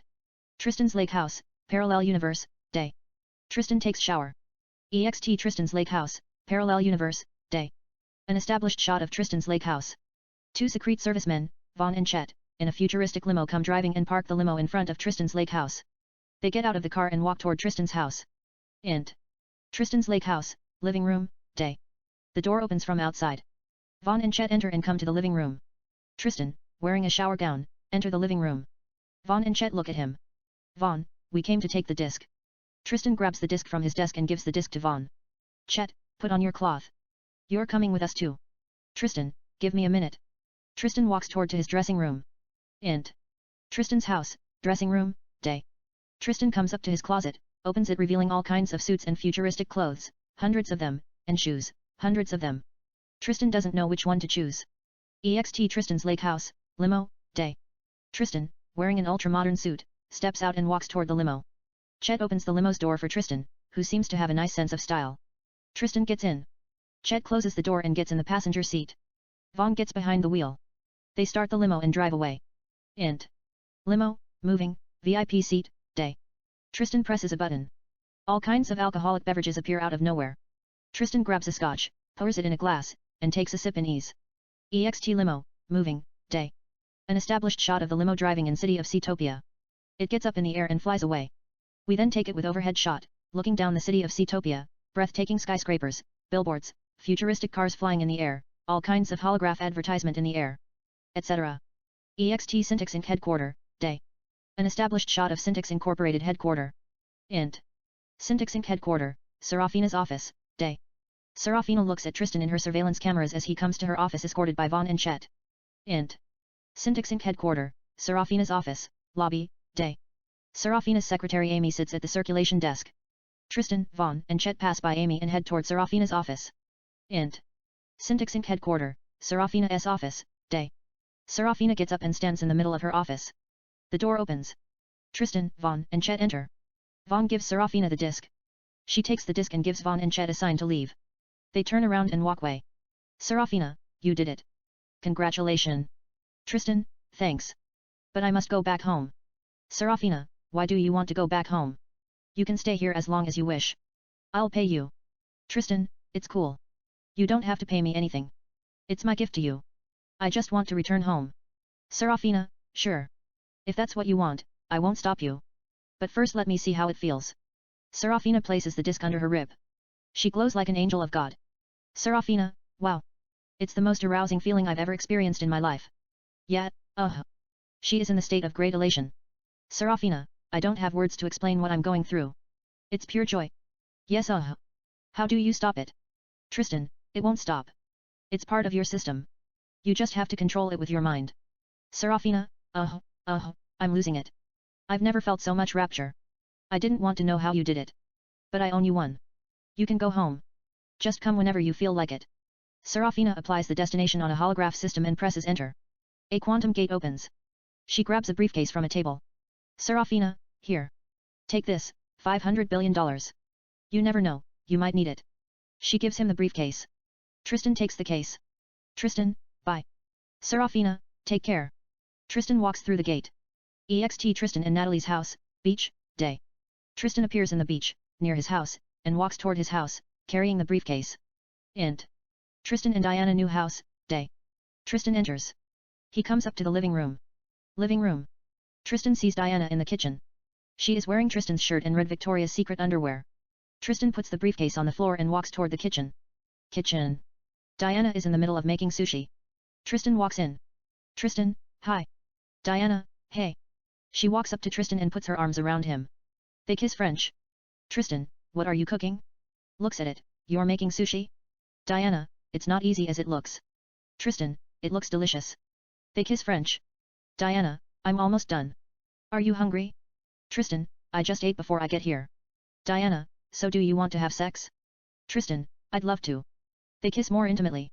Tristan picks her up and takes her to the bedroom, kissing. Int. Tristan's house, bedroom, day. Tristan and Diana make love. It's steamy, seductive, and passionate. We stay with them for a bit. EXT Lake, Tristan's boat, floating, sunset. A conspicuous sunset. Scenic lake. A multi-million-dollar yacht. Tristan and Diana sit in a boat and have sushi with glasses of wines. There are roses in the boat. Tristan, referring to sushi, I don't believe you made this. It's scrumptious. Diana, I thought it was simple like making fish and rice. But it requires a lot of finesse. Tristan, it's the best sushi I've ever had. He grabs a sushi with his chopsticks and feeds her. Diana eats it. She then. Diana, anyway, according to Hinduism, righteousness, virtue, kindness, altruism, forgiveness, and good deed lead to good karma and future happiness. Animosity, hatred, thoughtlessness, and bad deed lead to bad karma and future suffering, which means if you find happiness in this life, you must have done something good in past lives. And if you're suffering, you must have done something bad in the previous lives. Tristan, I must have done excellent. I found you. Happiness does not describe my emotional state and the love I have for you. Diana, whatever. Tristan, humorously they must invent new word sexistasi. It's driven from sex and ecstasy. That is how I feel when I am with you. Diana, it's good to know that. Tristan, I think I was Mother Teresa in the previous life. No, I was Jesus Christ. I just can't believe that I get to spend time with the sexiest angel that God has ever created. She smiles in beauty. Diana, that's the sexiest compliment I have ever received. But you don't really believe in past lives, do you? Tristan, I want to. I mean, how do you explain it? I feel like I have known you since the creation of the universe. Diana, I bet you had told that to your wife before. Tristan puts his sushi aside. There is a silent moment. She then. Diana, when are you going to tell her about us? Tristan, I'll tell her tomorrow. She's with Robert at my lake house. Diana, will she get mad at you? Tristan, maybe. But she'll understand. Diana lies on her back, her head resting on a pillow. She then. Diana, I wish you'd never have to go through this. But she should know that I'm in love with you. Tristan, I'm in love with you too. Tristan leans closer and gives her a soft kiss on the lips. Diana, softly, T. Tristan, what's it, dreamboat? He plants a soft kiss on her lips. Diana, what, it scares you? Tristan, nothing. They exchange soft kisses. Diana, doesn't death scare you? Tristan, not really. They exchange soft kisses. Diana, whispering, how come? Tristan, I don't know. Gives her a soft kiss on the lips. Maybe someday I'll be a ghost, and roam the universe coast to coast, but I'll be immortalized through passion that you so deep at the core of my soul, and spell that my heart binds forever and more. In the summertime, I'll be celebrated as someone who turns the moist on your lips into frost, but nothing compares to your eyes, which heavens in autumn come at no cost. They take me to a place where true love quenches my soul that fever and lust exhaust. Yet regardless, I'll be under your skin in the wintertime when you need me the most. I'll come out of your heart in the spring when the stars in your eyes dances with flowers in your tears that don't know how to accost. Kiss you till your lips are covered with frost and find you before you ever get lost. He gives her a soft kiss on the lips. Diana, that's romantic. Tristan, I had a moment. Diana, anyway, I'm mad at you. Tristan, why is that? They exchange soft kisses. Diana, you said you feel like you have known me since the creation of the universe. The universe has only been around for about 14 billion years. I feel like I have known you for eternity. Tristan, I'm sorry. Gives her a soft kiss on the lips. I meant I've known you since the creation of love, before eternity. She smiles in beauty. They exchange soft kisses. Diana, but seriously. We might have lived many lives in the past. We'll never know the truth. But doesn't it bother you, the idea of reincarnation in general? Why do we need many lives to be completed? Our unique existence should be the result of new souls. It has no past that memories don't know about it. And no future that's unplanned. It must be lived in the present to the fullest. Tristan, I couldn't agree more. They exchange soft kisses. Diana, what do you think? Past lives, karma, and reincarnation are paths for eternal salvation and attending nirvana? Tristan, I don't know anything about nirvana. Maybe the idea of past lives is romantic somehow.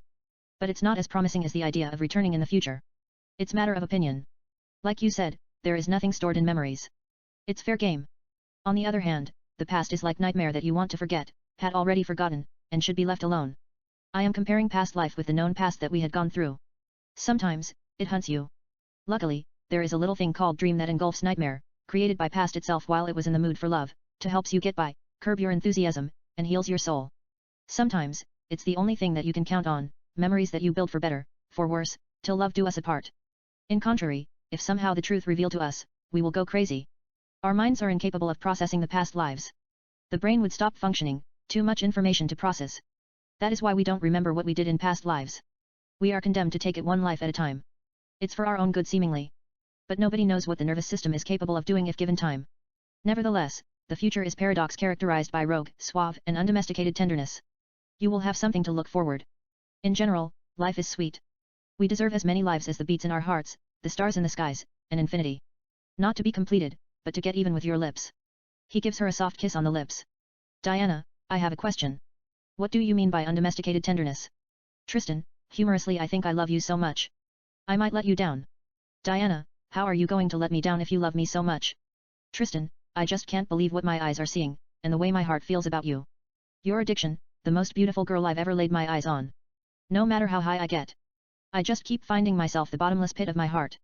I am a tortured soul, not destined for happiness. Every time I blink my eyes, fever and murkiness descend up on my essence. You're the light that makes all my darkness vanish. I might build a temple inside my heart and worship you for eternity and beyond. He gives her a soft kiss. Diana, how is that considered letting me down? Tristan, I'll never get enough of you. She smiles in beauty. He gives her a soft kiss on the lips.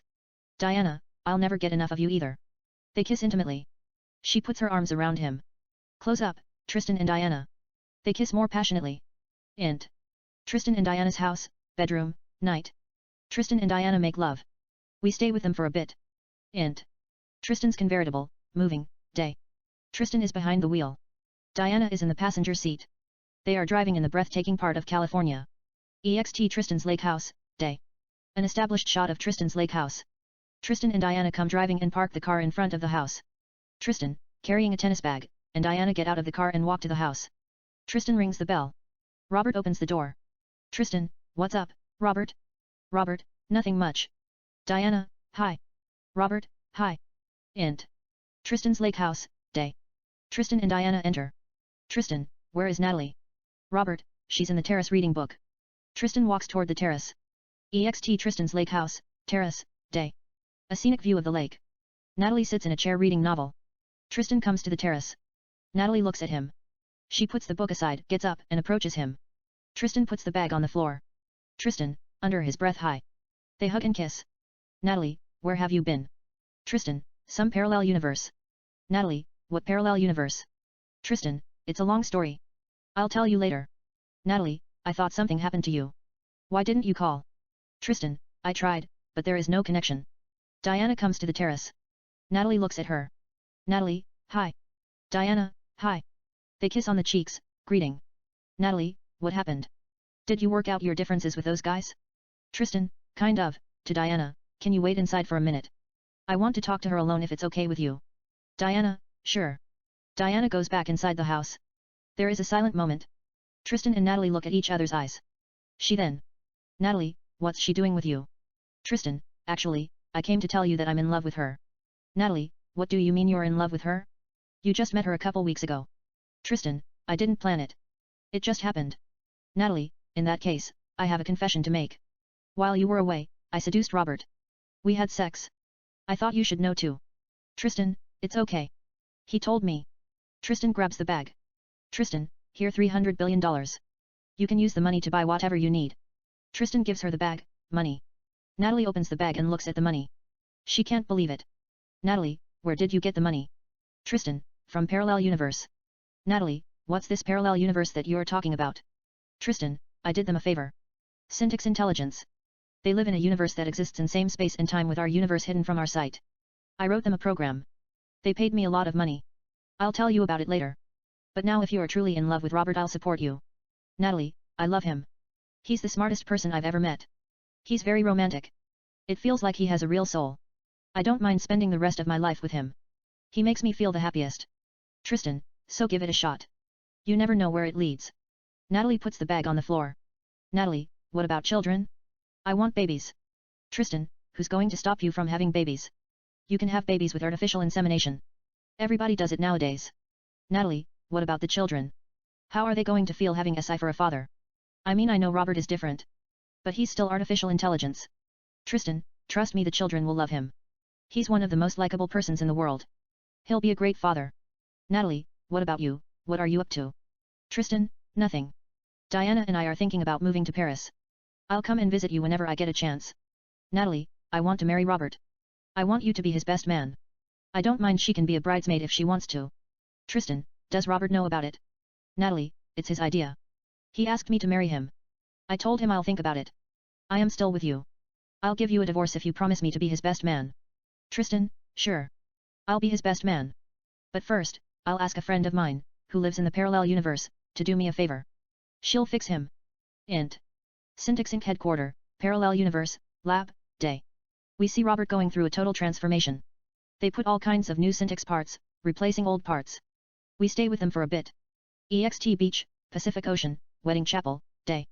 A small wedding is in progress. Robert, wearing a tuxedo, stands at the chapel. He glows like Christ. They did a very good job on him. Tristan stands next to Robert as his best man. Diana is a bridesmaid. They are about 40 guests, including Serafina, Decimus, Trinity, Cecilia, and Isidore. Natalie, wearing a breathtaking wedding gown, walks down the chapel, escorted by her uncle, Wyatt. Robert takes her hand. They stand in front of the priest. Priest, we're gathered here in the presence of these witnesses to join this man and this woman together in matrimony. The contract is a most solemn one and not to be entered into lightly but thoughtfully and seriously with deep realization of its obligations and responsibilities. Tristan looks at Diana. She is happy, gives him a soft beautiful smile. EXT Beach, Pacific Ocean, Reception, Day. Robert and Natalie dance. The guests mingle. Some are dancing. Others converse, sipping champagnes and enjoying refreshments. Tristan and Diana dance next the groom and the bride. Close up, Tristan and Diana. Diana, when we going to get married? Tristan, whenever you feel like it. Diana, I'm kidding. I don't really believe in marriage. A single day of saying I do, and putting rings on fingers won't stand the test of time. Tristan, how's that?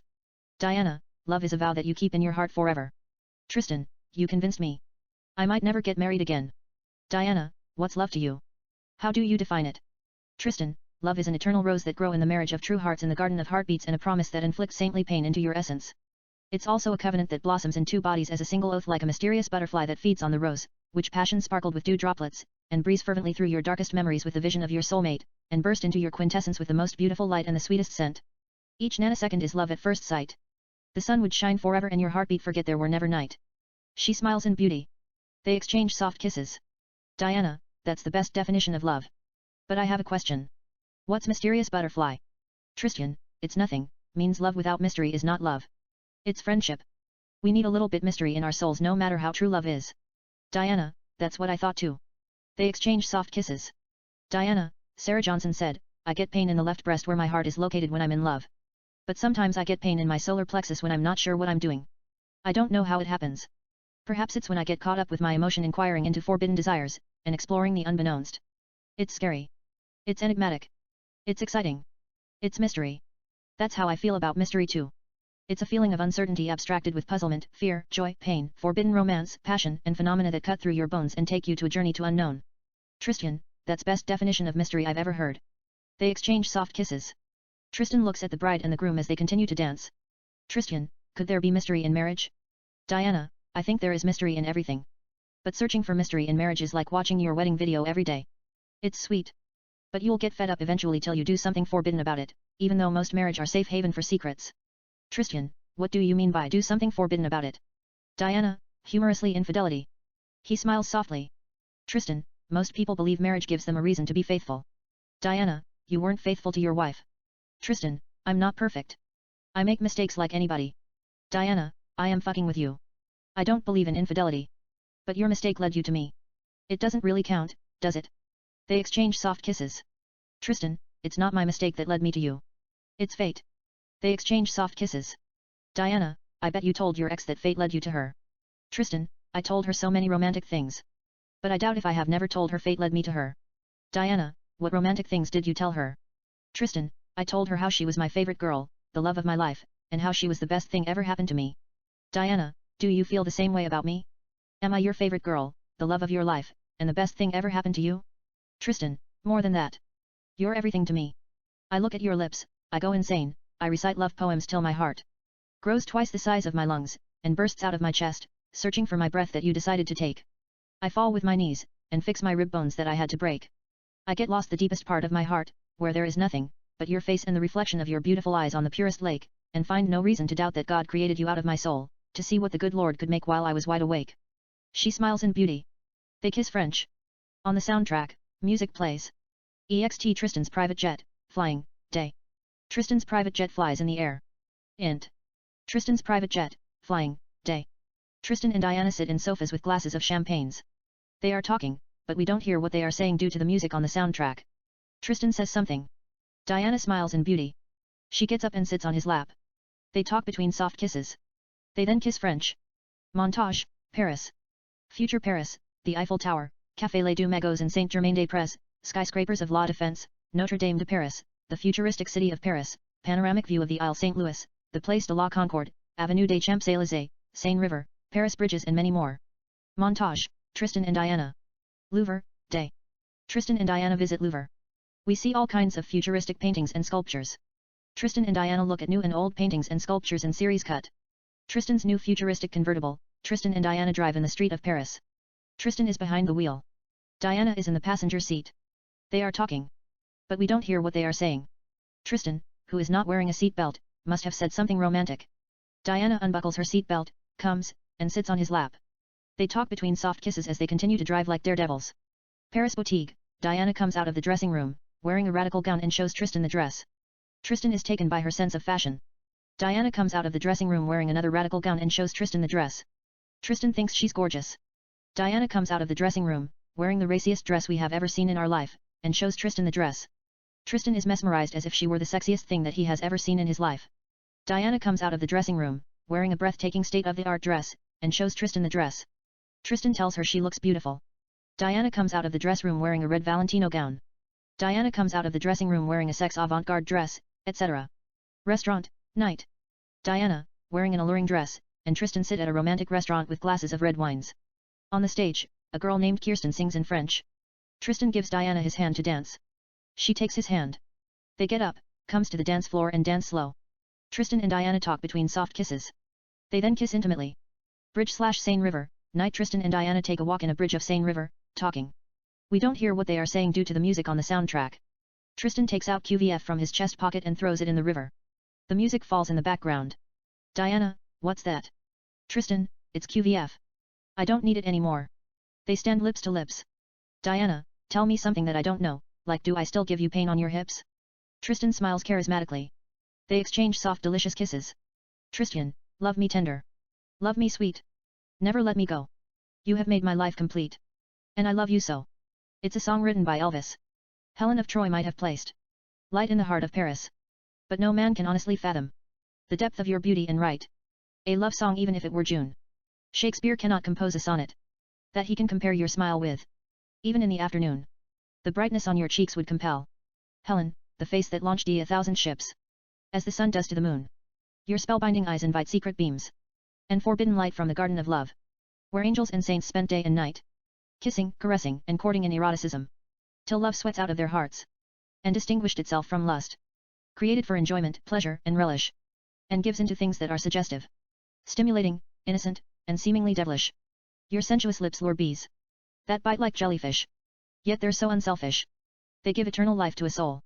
Made instinctively to bleed, and perish. I might as well sing blues. Whatever it is. And shake my hips like Elvis. The very thought of you gives me pain. Deep in the marrow of my pelvis. She smiles in beauty. They kiss French. Int. Hotel and resort, bedroom, night. Tristan and Diana make love surrounded by candlelight with various sexual positions. It's sensual, steamy, enchanting, and passionate. We stay with them with series cuts. EXT Tristan's new convertible, moving, day. Tristan and Diana drive in the breathtaking part of South France. Tristan is behind the wheel. Diana is in the passenger seat. On the soundtrack, a French song plays. EXT French Riviera, Mediterranean Sea, day. Tristan and Diana swim in Mediterranean Sea. Diana swims down the sea. She is a very good swimmer. Tristan chases her, swimming. On the soundtrack, music continues to play. Tristan catches her. It is Diana's turn to chase him. Tristan swims down the sea. Diana follows him. They are playing game. Tristan swims backward, showing off.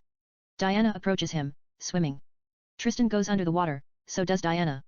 Mediterranean Sea, underwater. Tristan swims under the water. Diana follows him. He then turns around as she gets near. They get closer and kiss freakishly under the water. They slowly ascend. Mediterranean Sea, above water. Tristan and Diana continue to kiss in the middle of the water. EXT French Riviera, Mediterranean Sea, shore, sunset. Tristan and Diana kiss lying on the shore as the wave crashes on them. On the soundtrack, we continue to hear the music.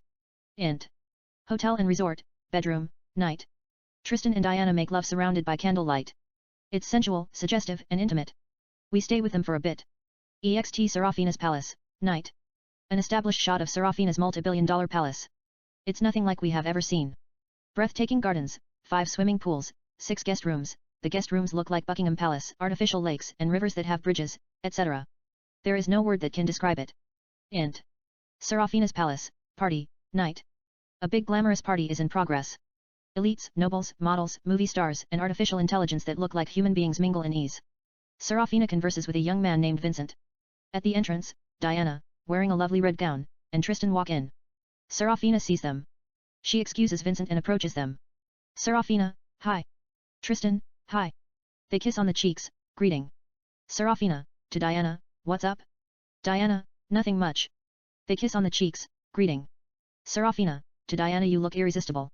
Diana, thanks. You look gorgeous yourself. Serafina takes Tristan's arms. Serafina, come on. I want to introduce you to my fiancé. Tristan holds Diana's hand. They all walk to Vincent. Serafina, Vincent. This is Tristan. To Tristan, this is my fiancé Vincent. Tristan, hi. Vincent, hi. Tristan and Vincent shake hands, greeting. Angelia, introducing Diana to Vincent. Diana. Vincent, hi. Vincent gives Diana his hand to shake. Diana takes Vincent's hand, greeting. Serafina, Tristan wrote the program for Soul. I own him my life. Tristan, you don't own me nothing. You're what gods in heavens call an angel of true love. Serafina, I know you were going to say something romantic. But you changed my life. I'm in love. Serafina and Vincent exchange kisses. We don't know if Vincent is SI or a real human being. He is a good-looking man in his mid-30s. Serafina, it might sound a little bit melodramatic. But what you did changed everything. On the soundtrack, music comes. They continue to talk. We pull out dexterously, looking around the guests. Int. Serafina's palace, party, later. Tristan converses with an attractive girl. At the other ends, Diana converses with a handsome man named James. We don't hear what they are saying due to the music on the soundtrack. Tristan looks at the direction of Diana, who continues to talk to James. Diana catches his eyes. Tristan gives her a wink. She gives him a soft, beautiful smile. They both resume their conversations with their respectable new friends. EXT Serafina's palace, terrace, night. It's a huge terrace. Guests sit at tables with drinks, conversing. Some guests can be seen standing and talking while sipping champagnes and wines. There are 5 private bars. Bartenders serve drinks. Ava, Sitnik's artificial intelligence, sings on the stage. Diana stands at the far end of the terrace, looking at the stars. Tristan comes to the terrace and looks for Diana. He sees her, walks up to Diana. Tristan, hi. Diana, hi. Tristan, you look irresistible. Diana, I don't believe you. Tristan, your body is lethal, a temple for supernatural, and might as well be sin, or rather illegal, shall epitomize new order, an establishment of a brand new religion, and a contemporary cathedral. She smiles in beauty. Diana, that rhymes. They exchange soft kisses. Tristan, what were you thinking about? Diana, I was thinking about what I wanted to do with my life. Tristan, how come? Diana, I don't want to spend the rest of my life doing nothing. They exchange soft kisses. Tristan, so, what do you want to do with your life? Diana, I am thinking about writing a novel. I majored English and astronomy in college. Tristan, it's weird. Your copy in the parallel universe studied English and astronomy. She was telling me about writing a novel, Blue Kiss, about a girl, who is wrongfully accused of killing her husband. She runs away, and investigate the case herself. She then discovers her husband fakes his death. He killed his brother to be with his wife. She tracks him in Paris and confronts him. He attacks her. She shoots and kills him. Diana, I have the same idea, except her husband killed his stepbrother and run away with his wife. She tracks him down in the French Riviera, shoots him in the dick, and walks away. He doesn't die but suffers a lot, crying and all. Tristan and Diana kiss seductively. Tristan, you want to take a walk? They have amazing gardens. Diana, sure. Tristan gives Diana his hand. She takes his hand. They walk toward the direction of the camera. On the soundtrack, music comes. EXT Serafina's palace, garden, night. It's a riveting garden. We see all kinds of sculptures, ponds, swans, fascinating flowers, etc.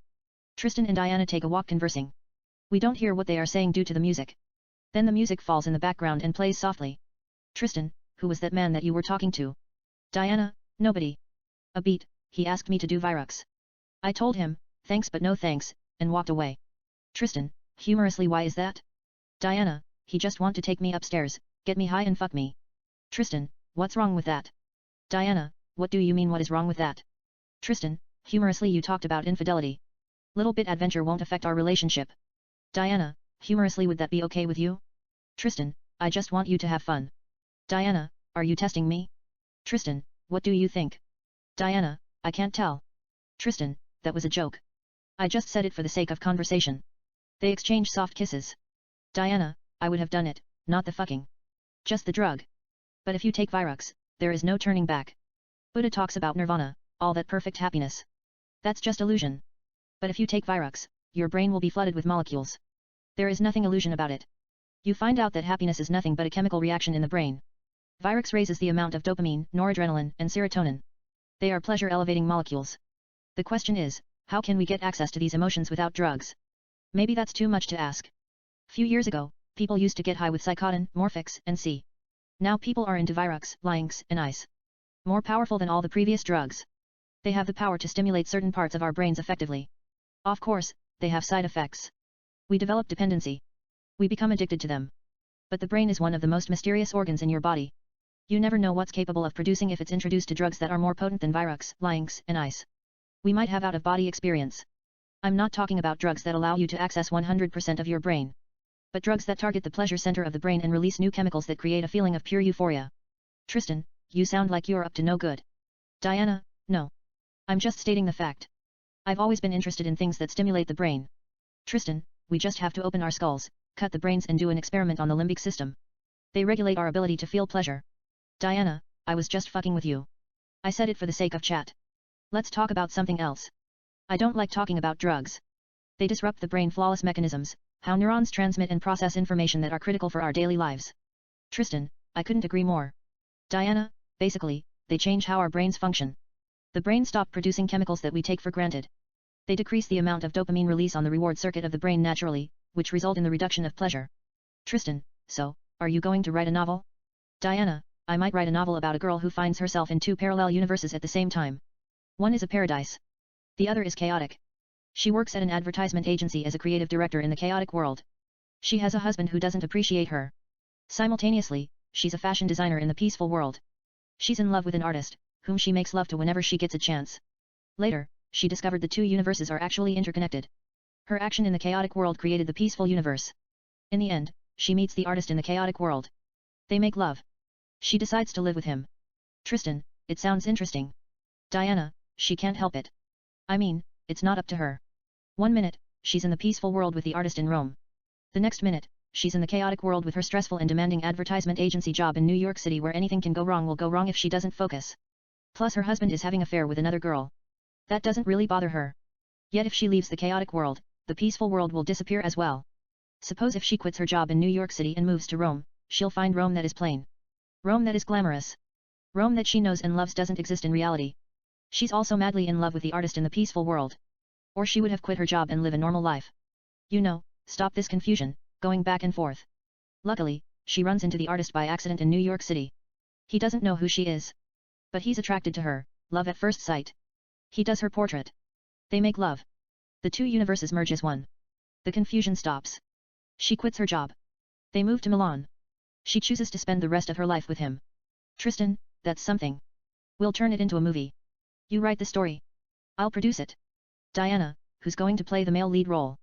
I had you for the artist role, whom she makes love to whenever she gets a chance. Tristan, I'd love to play him. But I have no acting experience. They stand lips to lips. Diana, softly down by her lips. I took few drama classes in high school. It's not that hard. When they say action, we kiss French. They kiss French. Diana, softly by lips T. Tristan, what's it, sweetheart? Diana, how much do you love me? Tristan, I love you more than the sun shines in summer, and the moon promise true love in the autumn. They exchange soft kisses. Tristan, more than it hurts. They exchange soft kisses. Diana, did you tell that to your ex? He smiles softly. They exchange soft kisses. Tristan, no, I didn't. Diana, what did you tell her? Tristan, I told her how she brings out the best in me. Diana, do I bring the best in you? Tristan, the very best. Diana, tell me something I don't know. Seduce me. Tristan looks at her eyes softly. Tristan, you are so beautiful. Time surrenders its interval on your face. Ticks on your hypnotic eyes unseen at a leisurely pace. And shines in your skin with eternal grace. Let me make love to you till all your aching hurt and pain disappear without a trace. And your youthful aura stops in my heart forever. As breaths, fever, and heartbeats continue to race. Kiss your sweet lips, cuddle. And hold you next to my heart in romance. As if temperature were an exam that I had to ace.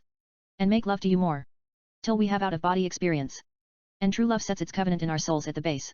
As if it were the pursuit of happiness that we chase. And me, like Romeo, I'll continue to cut my heart in the shape of stars in the candlelight. Paint them in myrtle, baby's breaths, magnolias. And teardrops disguised as snowflakes in color. And add spell, enchantment and corruption that fly. In the face of classic film noir in black and white. And sprinkle them in your pupils with a portion of my rebellious soul as they dilate in their own right. And spend the night counting the stars in your eyes. As if they were butterflies that love to bite. Yet, may our quintessence light in glory. And scatter throughout the fabric of the cosmos. Travel beyond infinity, achieve the greatest enlightenment. Give you climax with each kiss, caress, penetration, embrace. And let's define bliss that can't be measured with excitement. Elation, even existence itself, and time and space. She smiles in beauty. Tristan and Diana kiss French. Close up, Tristan and Diana. They kiss more intimately. She then parts her lips. Diana, seductively make love to me till my heart stops. They kiss passionately. Int. Tristan and Diana's house, Paris, bedroom, night. Tristan and Diana make love. Tristan enters her soul between her legs enchantingly. Diana is in tremendous sexual passion. It's steamy, seductive, and passionate. We stay with them with series cuts as they take the art of making love to the next level. They are going at it with various sexual positions. Int. Tristan and Diana's house, Paris, bedroom, night. Tristan and Diana sleep. Leonardo sits in a chair, watching them. He is carrying a gun. Tristan opens his eyes and sees Leonardo. Leonardo, good morning. Tristan doesn't know what's going on. He sits, his back leaning against the bed frame, and remains calm. Calyx comes with a cup of coffee and gives the coffee to Leonardo. Leonardo, I don't have a need for a coffee, but I drink it. Leonardo gives Calyx the gun and takes the coffee. Calyx points the gun at Tristan. Leonardo takes a sip. Leonardo, to Tristan, we might need you to come with us. Diana wakes up and looks at Leonardo and Calyx. Diana, what's going on? Tristan, it's nothing. Tristan holds her dearly. Leonardo, hi beautiful. I'm not here to harm you. I just came to have few words with your boyfriend. To Tristan, we took your creation formula that you wrote a couple years ago and designed a creation machine without your knowledge. But it's password protected. I need the password. Takes another sip. It says we have to enter a password as well as scan your entire body. To Calyx, give them their clothes. Calyx grabs Tristan and Diana's clothes from the floor and throws them on the bed. Tristan grabs his clothes. Diana takes her clothes. Tristan, can you give us privacy? Leonardo, I'm afraid I can't. Just put them on. We don't have a lot of time. Tristan and Diana begin to put on their clothes. They are completely nude. They are doing their best to cover their private parts. Leonardo, joking at least, you're not as ashamed as Adam and Eve. You'll always have a place in the Garden of Eden. Tristan and Diana put on their shoes. Leonardo, let's go. Leonardo puts his coffee aside and gets up. Tristan and Diana exit the room. Leonardo and Calyx follow. EXT Tristan, and Diana's villa, Leonardo's limo, day. An established shot of Diana and Tristan's villa. A man named Raoul stands next to a limo smoking cigarette. Tristan, Diana, Leonardo, and Calyx get out of the house and come to the limo. Raoul throws away his cigarette and opens the limo's door. Tristan, Diana, and Leonardo gets in the VIP. Raoul closes the door and gets behind the wheel. Calyx gets in the passenger seat. They start the limo and drive away. Int. Creation Center, main laboratory, day. It looks like heaven. It's nothing like we've ever seen in our lives. The place is made with real diamonds. It is $1 trillion sparkling institution. We have no idea how Tristan thought of it. We see a creation machine in the middle of the building. It has a sparkling chair. There are 12 scientists that run the facility. Tristan, Diana, Leonardo, and Calyx walk in. They come to the machine. Leonardo, we have to scan you to activate it. You'll have to type the password as well. Tristan walks to the machine. It scans his entire body. Tristan then types the password. The chair lights in diamonds. Leonardo, you go first. Tristan sits in the chair and presses a button on the chair. Every single cell in his body lights. Tristan then disappears. EXT space, night. Every cell in Tristan's body turns to DNA, from DNA into molecules, into atoms. Each atom turns into subatomic particles, into strings and scatter into all direction. Some of them travel faster than the speed of light. Some travel through the natural wormholes. Some teleport through the thin air, and become part of infinity. Some transform into pure phenomena that can't be described in words. Tristan is in infinite places at the same time, throughout multiple universes.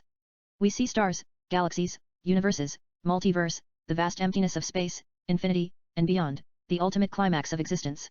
We have never seen anything like this in the history of cinema, the most visually spectacular scene ever. We see alien creatures that float in the air and glows like Christmas tree, without the tree, angels-like creature floating in space, sparkling clouds. Heavenly places, etc. Then follows by time reverse. We see everything that we just saw in rewinds. Then Tristan's life plays in reverse.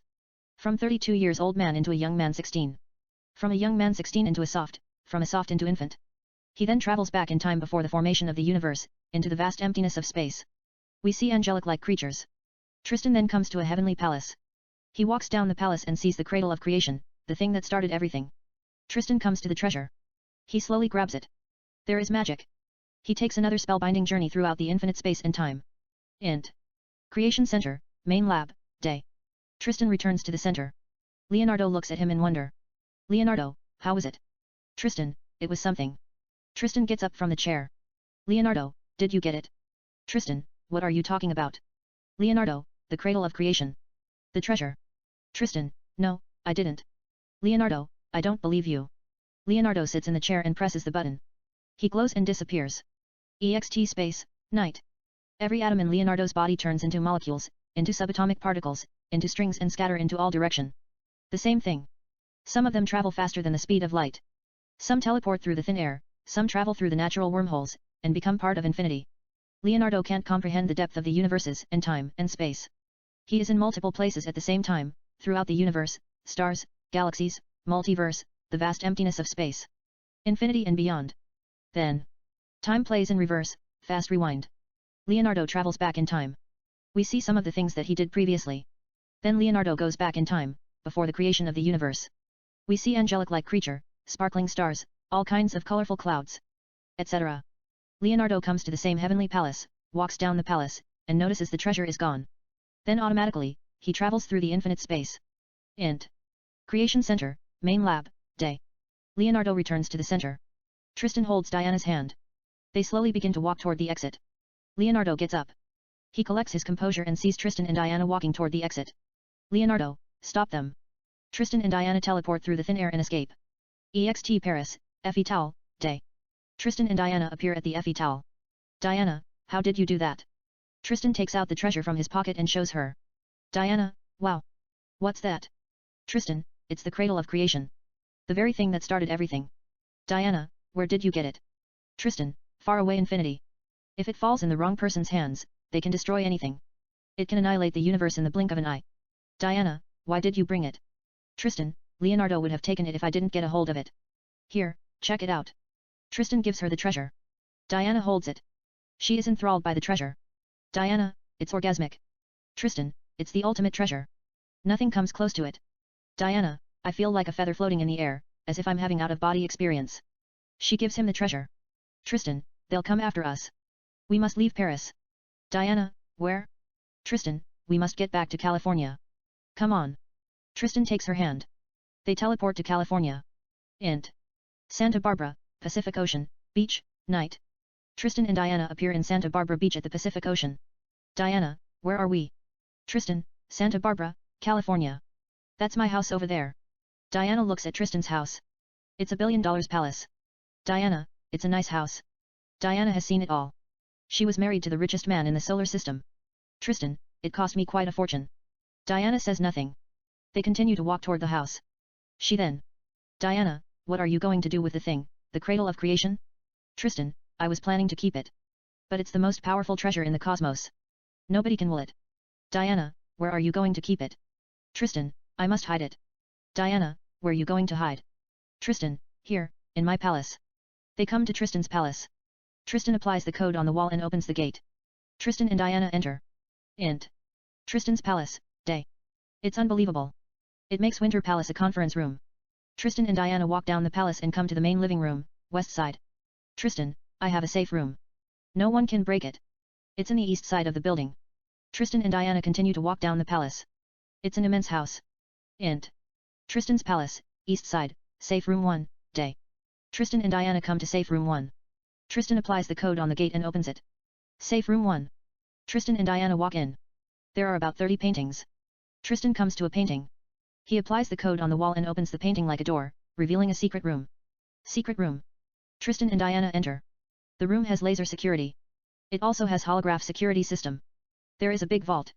Tristan turns off the laser security. Tristan, this is the best security system in the world. It scans your entire body. If you have a little scar, it won't open again. You have to recode it from scratch. I mean if they kill me, they'll have to clone me to open it. It counts every cell in your body, your breath, your temperature, your heart rate, weight, height, DNA, etc. It scans everything. If there is a slightest change, it won't open. The holograph system scans Tristan's body. It measures his heart rate and everything. It then opens the safe gate, vault. Safe house. Tristan and Diana walk in. They move down the room and come to a treasure container. Tristan places the treasure in the container that is designed for the sole purpose of the treasure, like Indiana Jones, the Raiders of the Lost Ark. Diana, wait. Did you know about this ahead of time? Tristan, I saw it in my dream, and wrote the program. I had neither the money nor the resource to build the machine. So, I let Syntax Intelligence build it for me. I just tricked them in the end. Diana, that's slick. Beat, are you going to leave it here forever? Tristan, I don't know. Let's just leave it here for now. We'll see what happens. Tristan and Diana turn around, walk down the room and exit. Secret room. Tristan closes the vault and applies the code. Tristan and Diana turn around and exit the secret room. Safe room 1. Tristan closes the painting and applies the code. Tristan and Diana exit safe room 1. Tristan's palace, safe room 1. Tristan closes the door and applies the last secret code.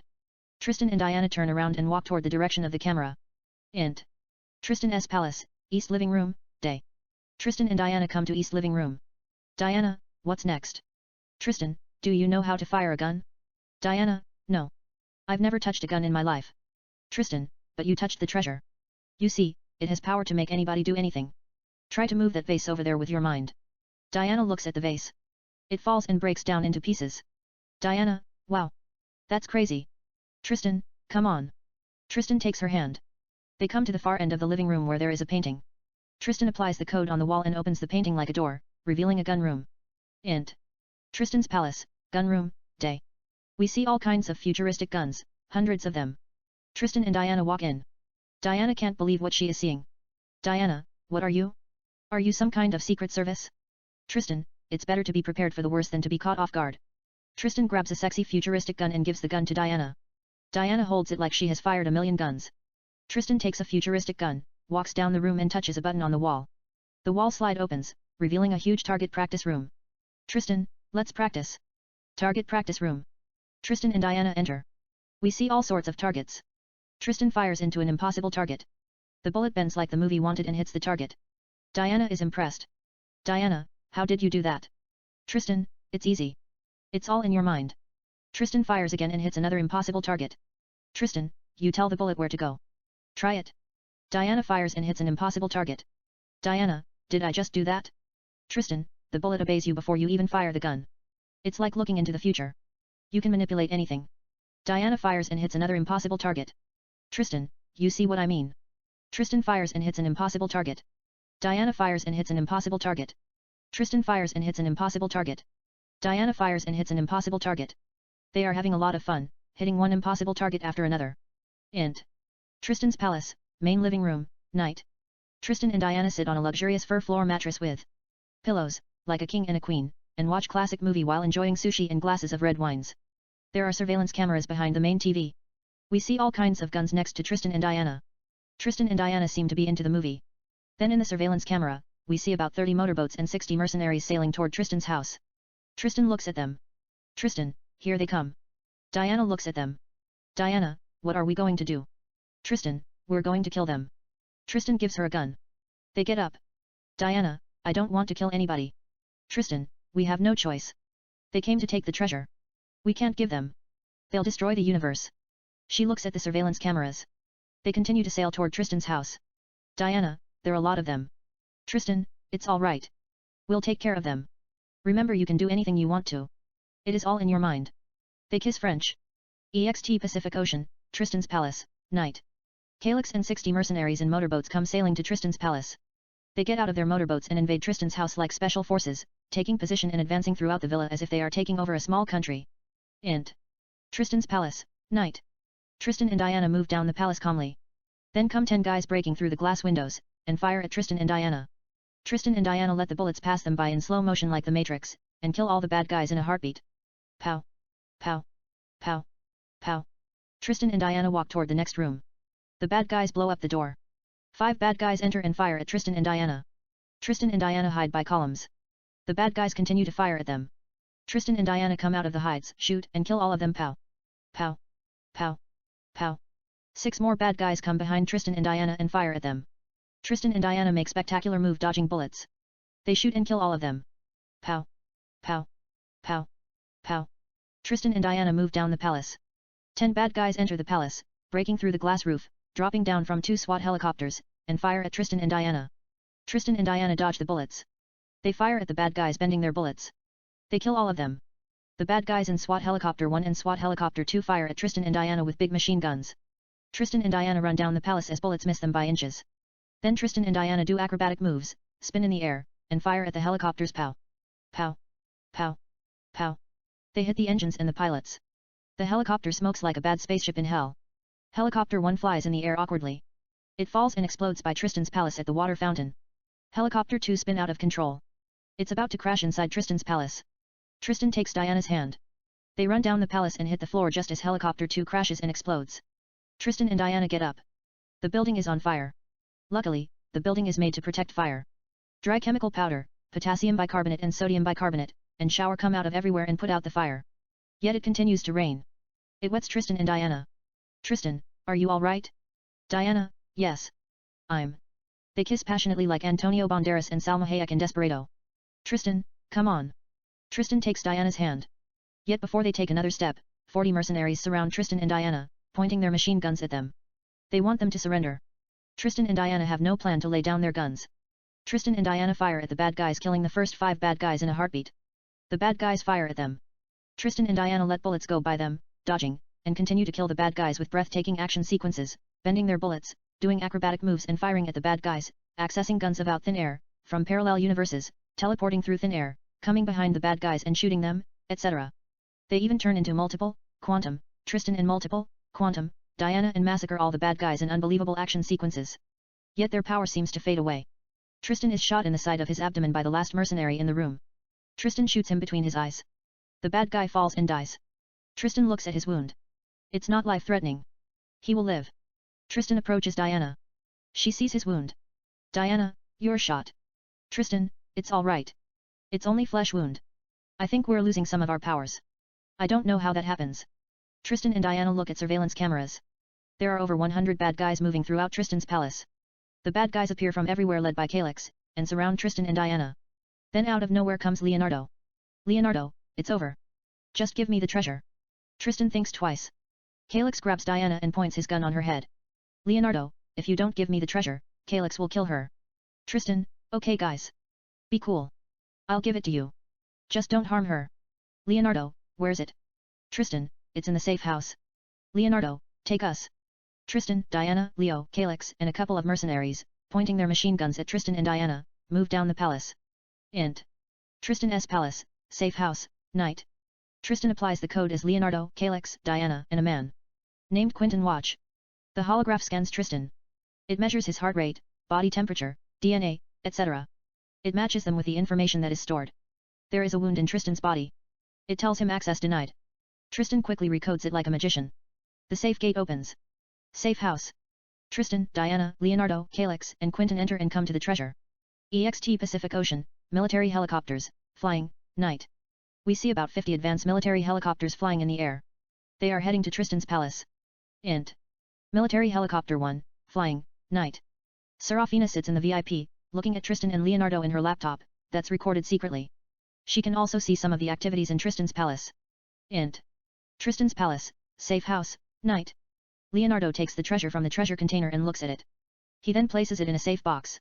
Leonardo, I promised I wouldn't kill you. I lied. He points his gun at him. Tristan, if you kill me, you will be stuck here forever. You see that gate? Points at the gate. The gate automatically shuts. If there is a slightest change, it won't open. It measures my heart rate, DNA, height, weight, password, the list goes on. Leonardo looks at Tristan's eyes for 3 seconds. He then. Leonardo, okay, you win.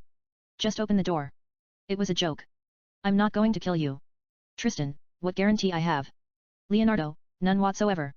Either you open the door, or Calyx will kill the bitch. Calyx points his gun at Diana. Tristan, leave her alone. I'll open it. If you want to kill me, go ahead.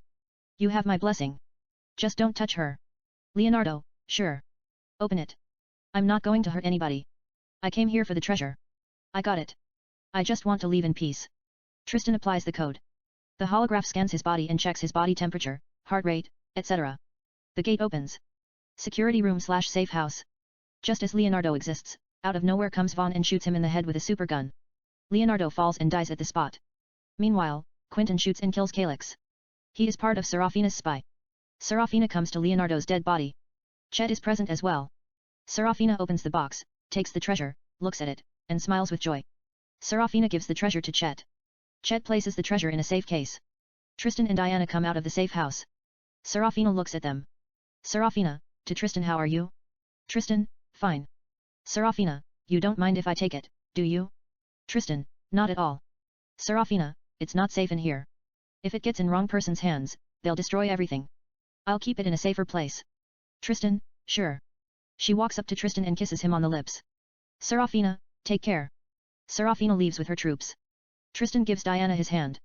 Tristan, let's get out of here. She takes his hand. They exit. Int. Tristan's palace, night. We see a lot of dead mercenaries everywhere. Serafina's troops must have killed all of them. Tristan and Diana continue to walk down the palace, taking no notice of the dead. Let the dead bury the dead. Diana looks at Tristan's wound. Diana, you're bleeding. Let me see it. They stop. Tristan shows her his wound. Tristan, don't worry about it. I'll be fine. Diana, do you have first aid? Tristan, I have it somewhere. They resume walking down the palace. EXT Tristan's palace, helicopters, night. Serafina gets into her helicopter. The helicopter gets up in the air and flies away. There are about 50 helicopters. They all lift in the air and fly away. EXT Tristan's palace, night. Tristan's palace is destroyed. There is not much roof left. EXT/int. Tristan's palace, kitchen, night. Tristan and Diana helplessly watch the helicopters through the kitchen windows as well as the ruined roof, unable to stop them as they continue to fly away. Meanwhile, Diana grabs medical alcohol from first aid kit and begins to apply it on Tristan's wound. Diana, I couldn't believe she took it. She is a major bitch. Tristan smiles softly. Diana cleans Tristan's wound. Diana, I think the bullet is inside. We should go to hospital. Let the doctor look at it. Tristan, no hospital. Tristan touches his wound. The bullet comes out of his side mysteriously and spins in the air, at his hand. It's magic. Then his wound heals miraculously. Diana doesn't know what's going on. Diana, how did you do that? Out of nowhere Tristan produces the real treasure and shows it to her. Diana, I thought they took it. Tristan, that's fake. I knew this day was going to come. I made a copy. You know, just in case things go wrong. Diana, you're a sweetheart. Tristan and Diana kiss passionately. Their bodies light. They disappear. EXT space, night. Every cell in Tristan and Diana's bodies turn into sparkling DNA. From DNA into sparkling molecules, into sparkling atoms. Each atom turns into subatomic particles, into strings and scatter into all direction. Some of them travel faster than the speed of light, some travel through the natural wormholes. Some teleport through the thin air, and become part of the infinity. Some transform into pure phenomena, etc. At the same time, Tristan and Diana are making love in the air, defying law of gravity. Tristan and Diana are in enormous sexual pleasure and passion. Tristan and Diana are in infinite places, throughout the multiple universes, making love, redefining the art of making love, chemistry of romance, the inclination of physics. We also see stars, galaxies, universes, multiverse, the vast emptiness of space as their bodies scatters into infinity with each orgasm. Tristan and Diana continue to make love in the snow, infinite snowflakes falling from the skies. The background changes. Tristan and Diana continue to make love in rose petals, infinite rose petals falling from skies. Tristan and Diana continue to make love in white clouds in heavenly infinite places. Then clouds change to gold, red, blue. Tristan and Diana continue to make love in all kinds of colorful nebula, flowers, etc. They are experiencing the ultimate sexual climax, passion and existence, infinity and beyond. The end. After the credit. Int. Robert and Natalie's house, living room, day. Robert stands holding the treasure. He then glows. Everything around him changes mysteriously. Robert disappears. EXT space, night. Each atom in his body turns into subatomic particles, into strings and scatters into all direction. Some of them travel faster than the speed of light. Some teleport through the thin air, some travel through the natural wormholes, and become part of the infinity. Then time plays in reverse. We see some of the things Robert did, like Robert dancing with Natalie at the wedding. Robert and Natalie getting married, fixing the time-traveling machine. Robert looking at Natalie, who is wearing that bewitching red dress, Natalie kissing Robert on the cheek, etc. Int. Tristan and Natalie's old house, living room, day. It's similar take with the previous scene. Natalie has just given birth. She lies on the sofa. Robert stands holding Natalie's dead baby. Then the future Robert comes in the form of sparkling spirit-like particles and enters into Robert's body. He looks at the baby's eyes, and touches his cheek. Light passes into the baby. The baby glows like a saint. Robert restores life into the baby. The baby begins to cry. Robert covers the baby with a cloth. He kisses the baby on the lips and gives infant to Natalie. Natalie takes the baby and holds him as it continues to cry. She tries to calm the baby down. The baby continues to cry. Natalie then opens her shirt and begins to breastfeed her baby instinctively. The baby is silent, sucks his mother's breast as if it were the only thing that has ever existed. Robert looks at Natalie's breast, turns his eyes and looks at the direction of the camera and gives us a classic smile. EXT space, night. Tristan and Diana sit on magical body of water in the shape of bathtub that's filled with rose petals and floating in the space surrounded by candle. It's mystery how the water, the rose petals, the candles, and everything are put together in the air. Tristan is behind. Diana is resting on his chest. We also notice rose petals are falling from the skies. In the background, we see all kinds of beautiful things, like sparkling stars, bright white moons, cherubs, angels, stardust, sunset breaking through clouds, etc. Diana, what's your favorite thing about me? Tristan, everything. They kiss French. Close up, Tristan and Diana. They kiss more intimately.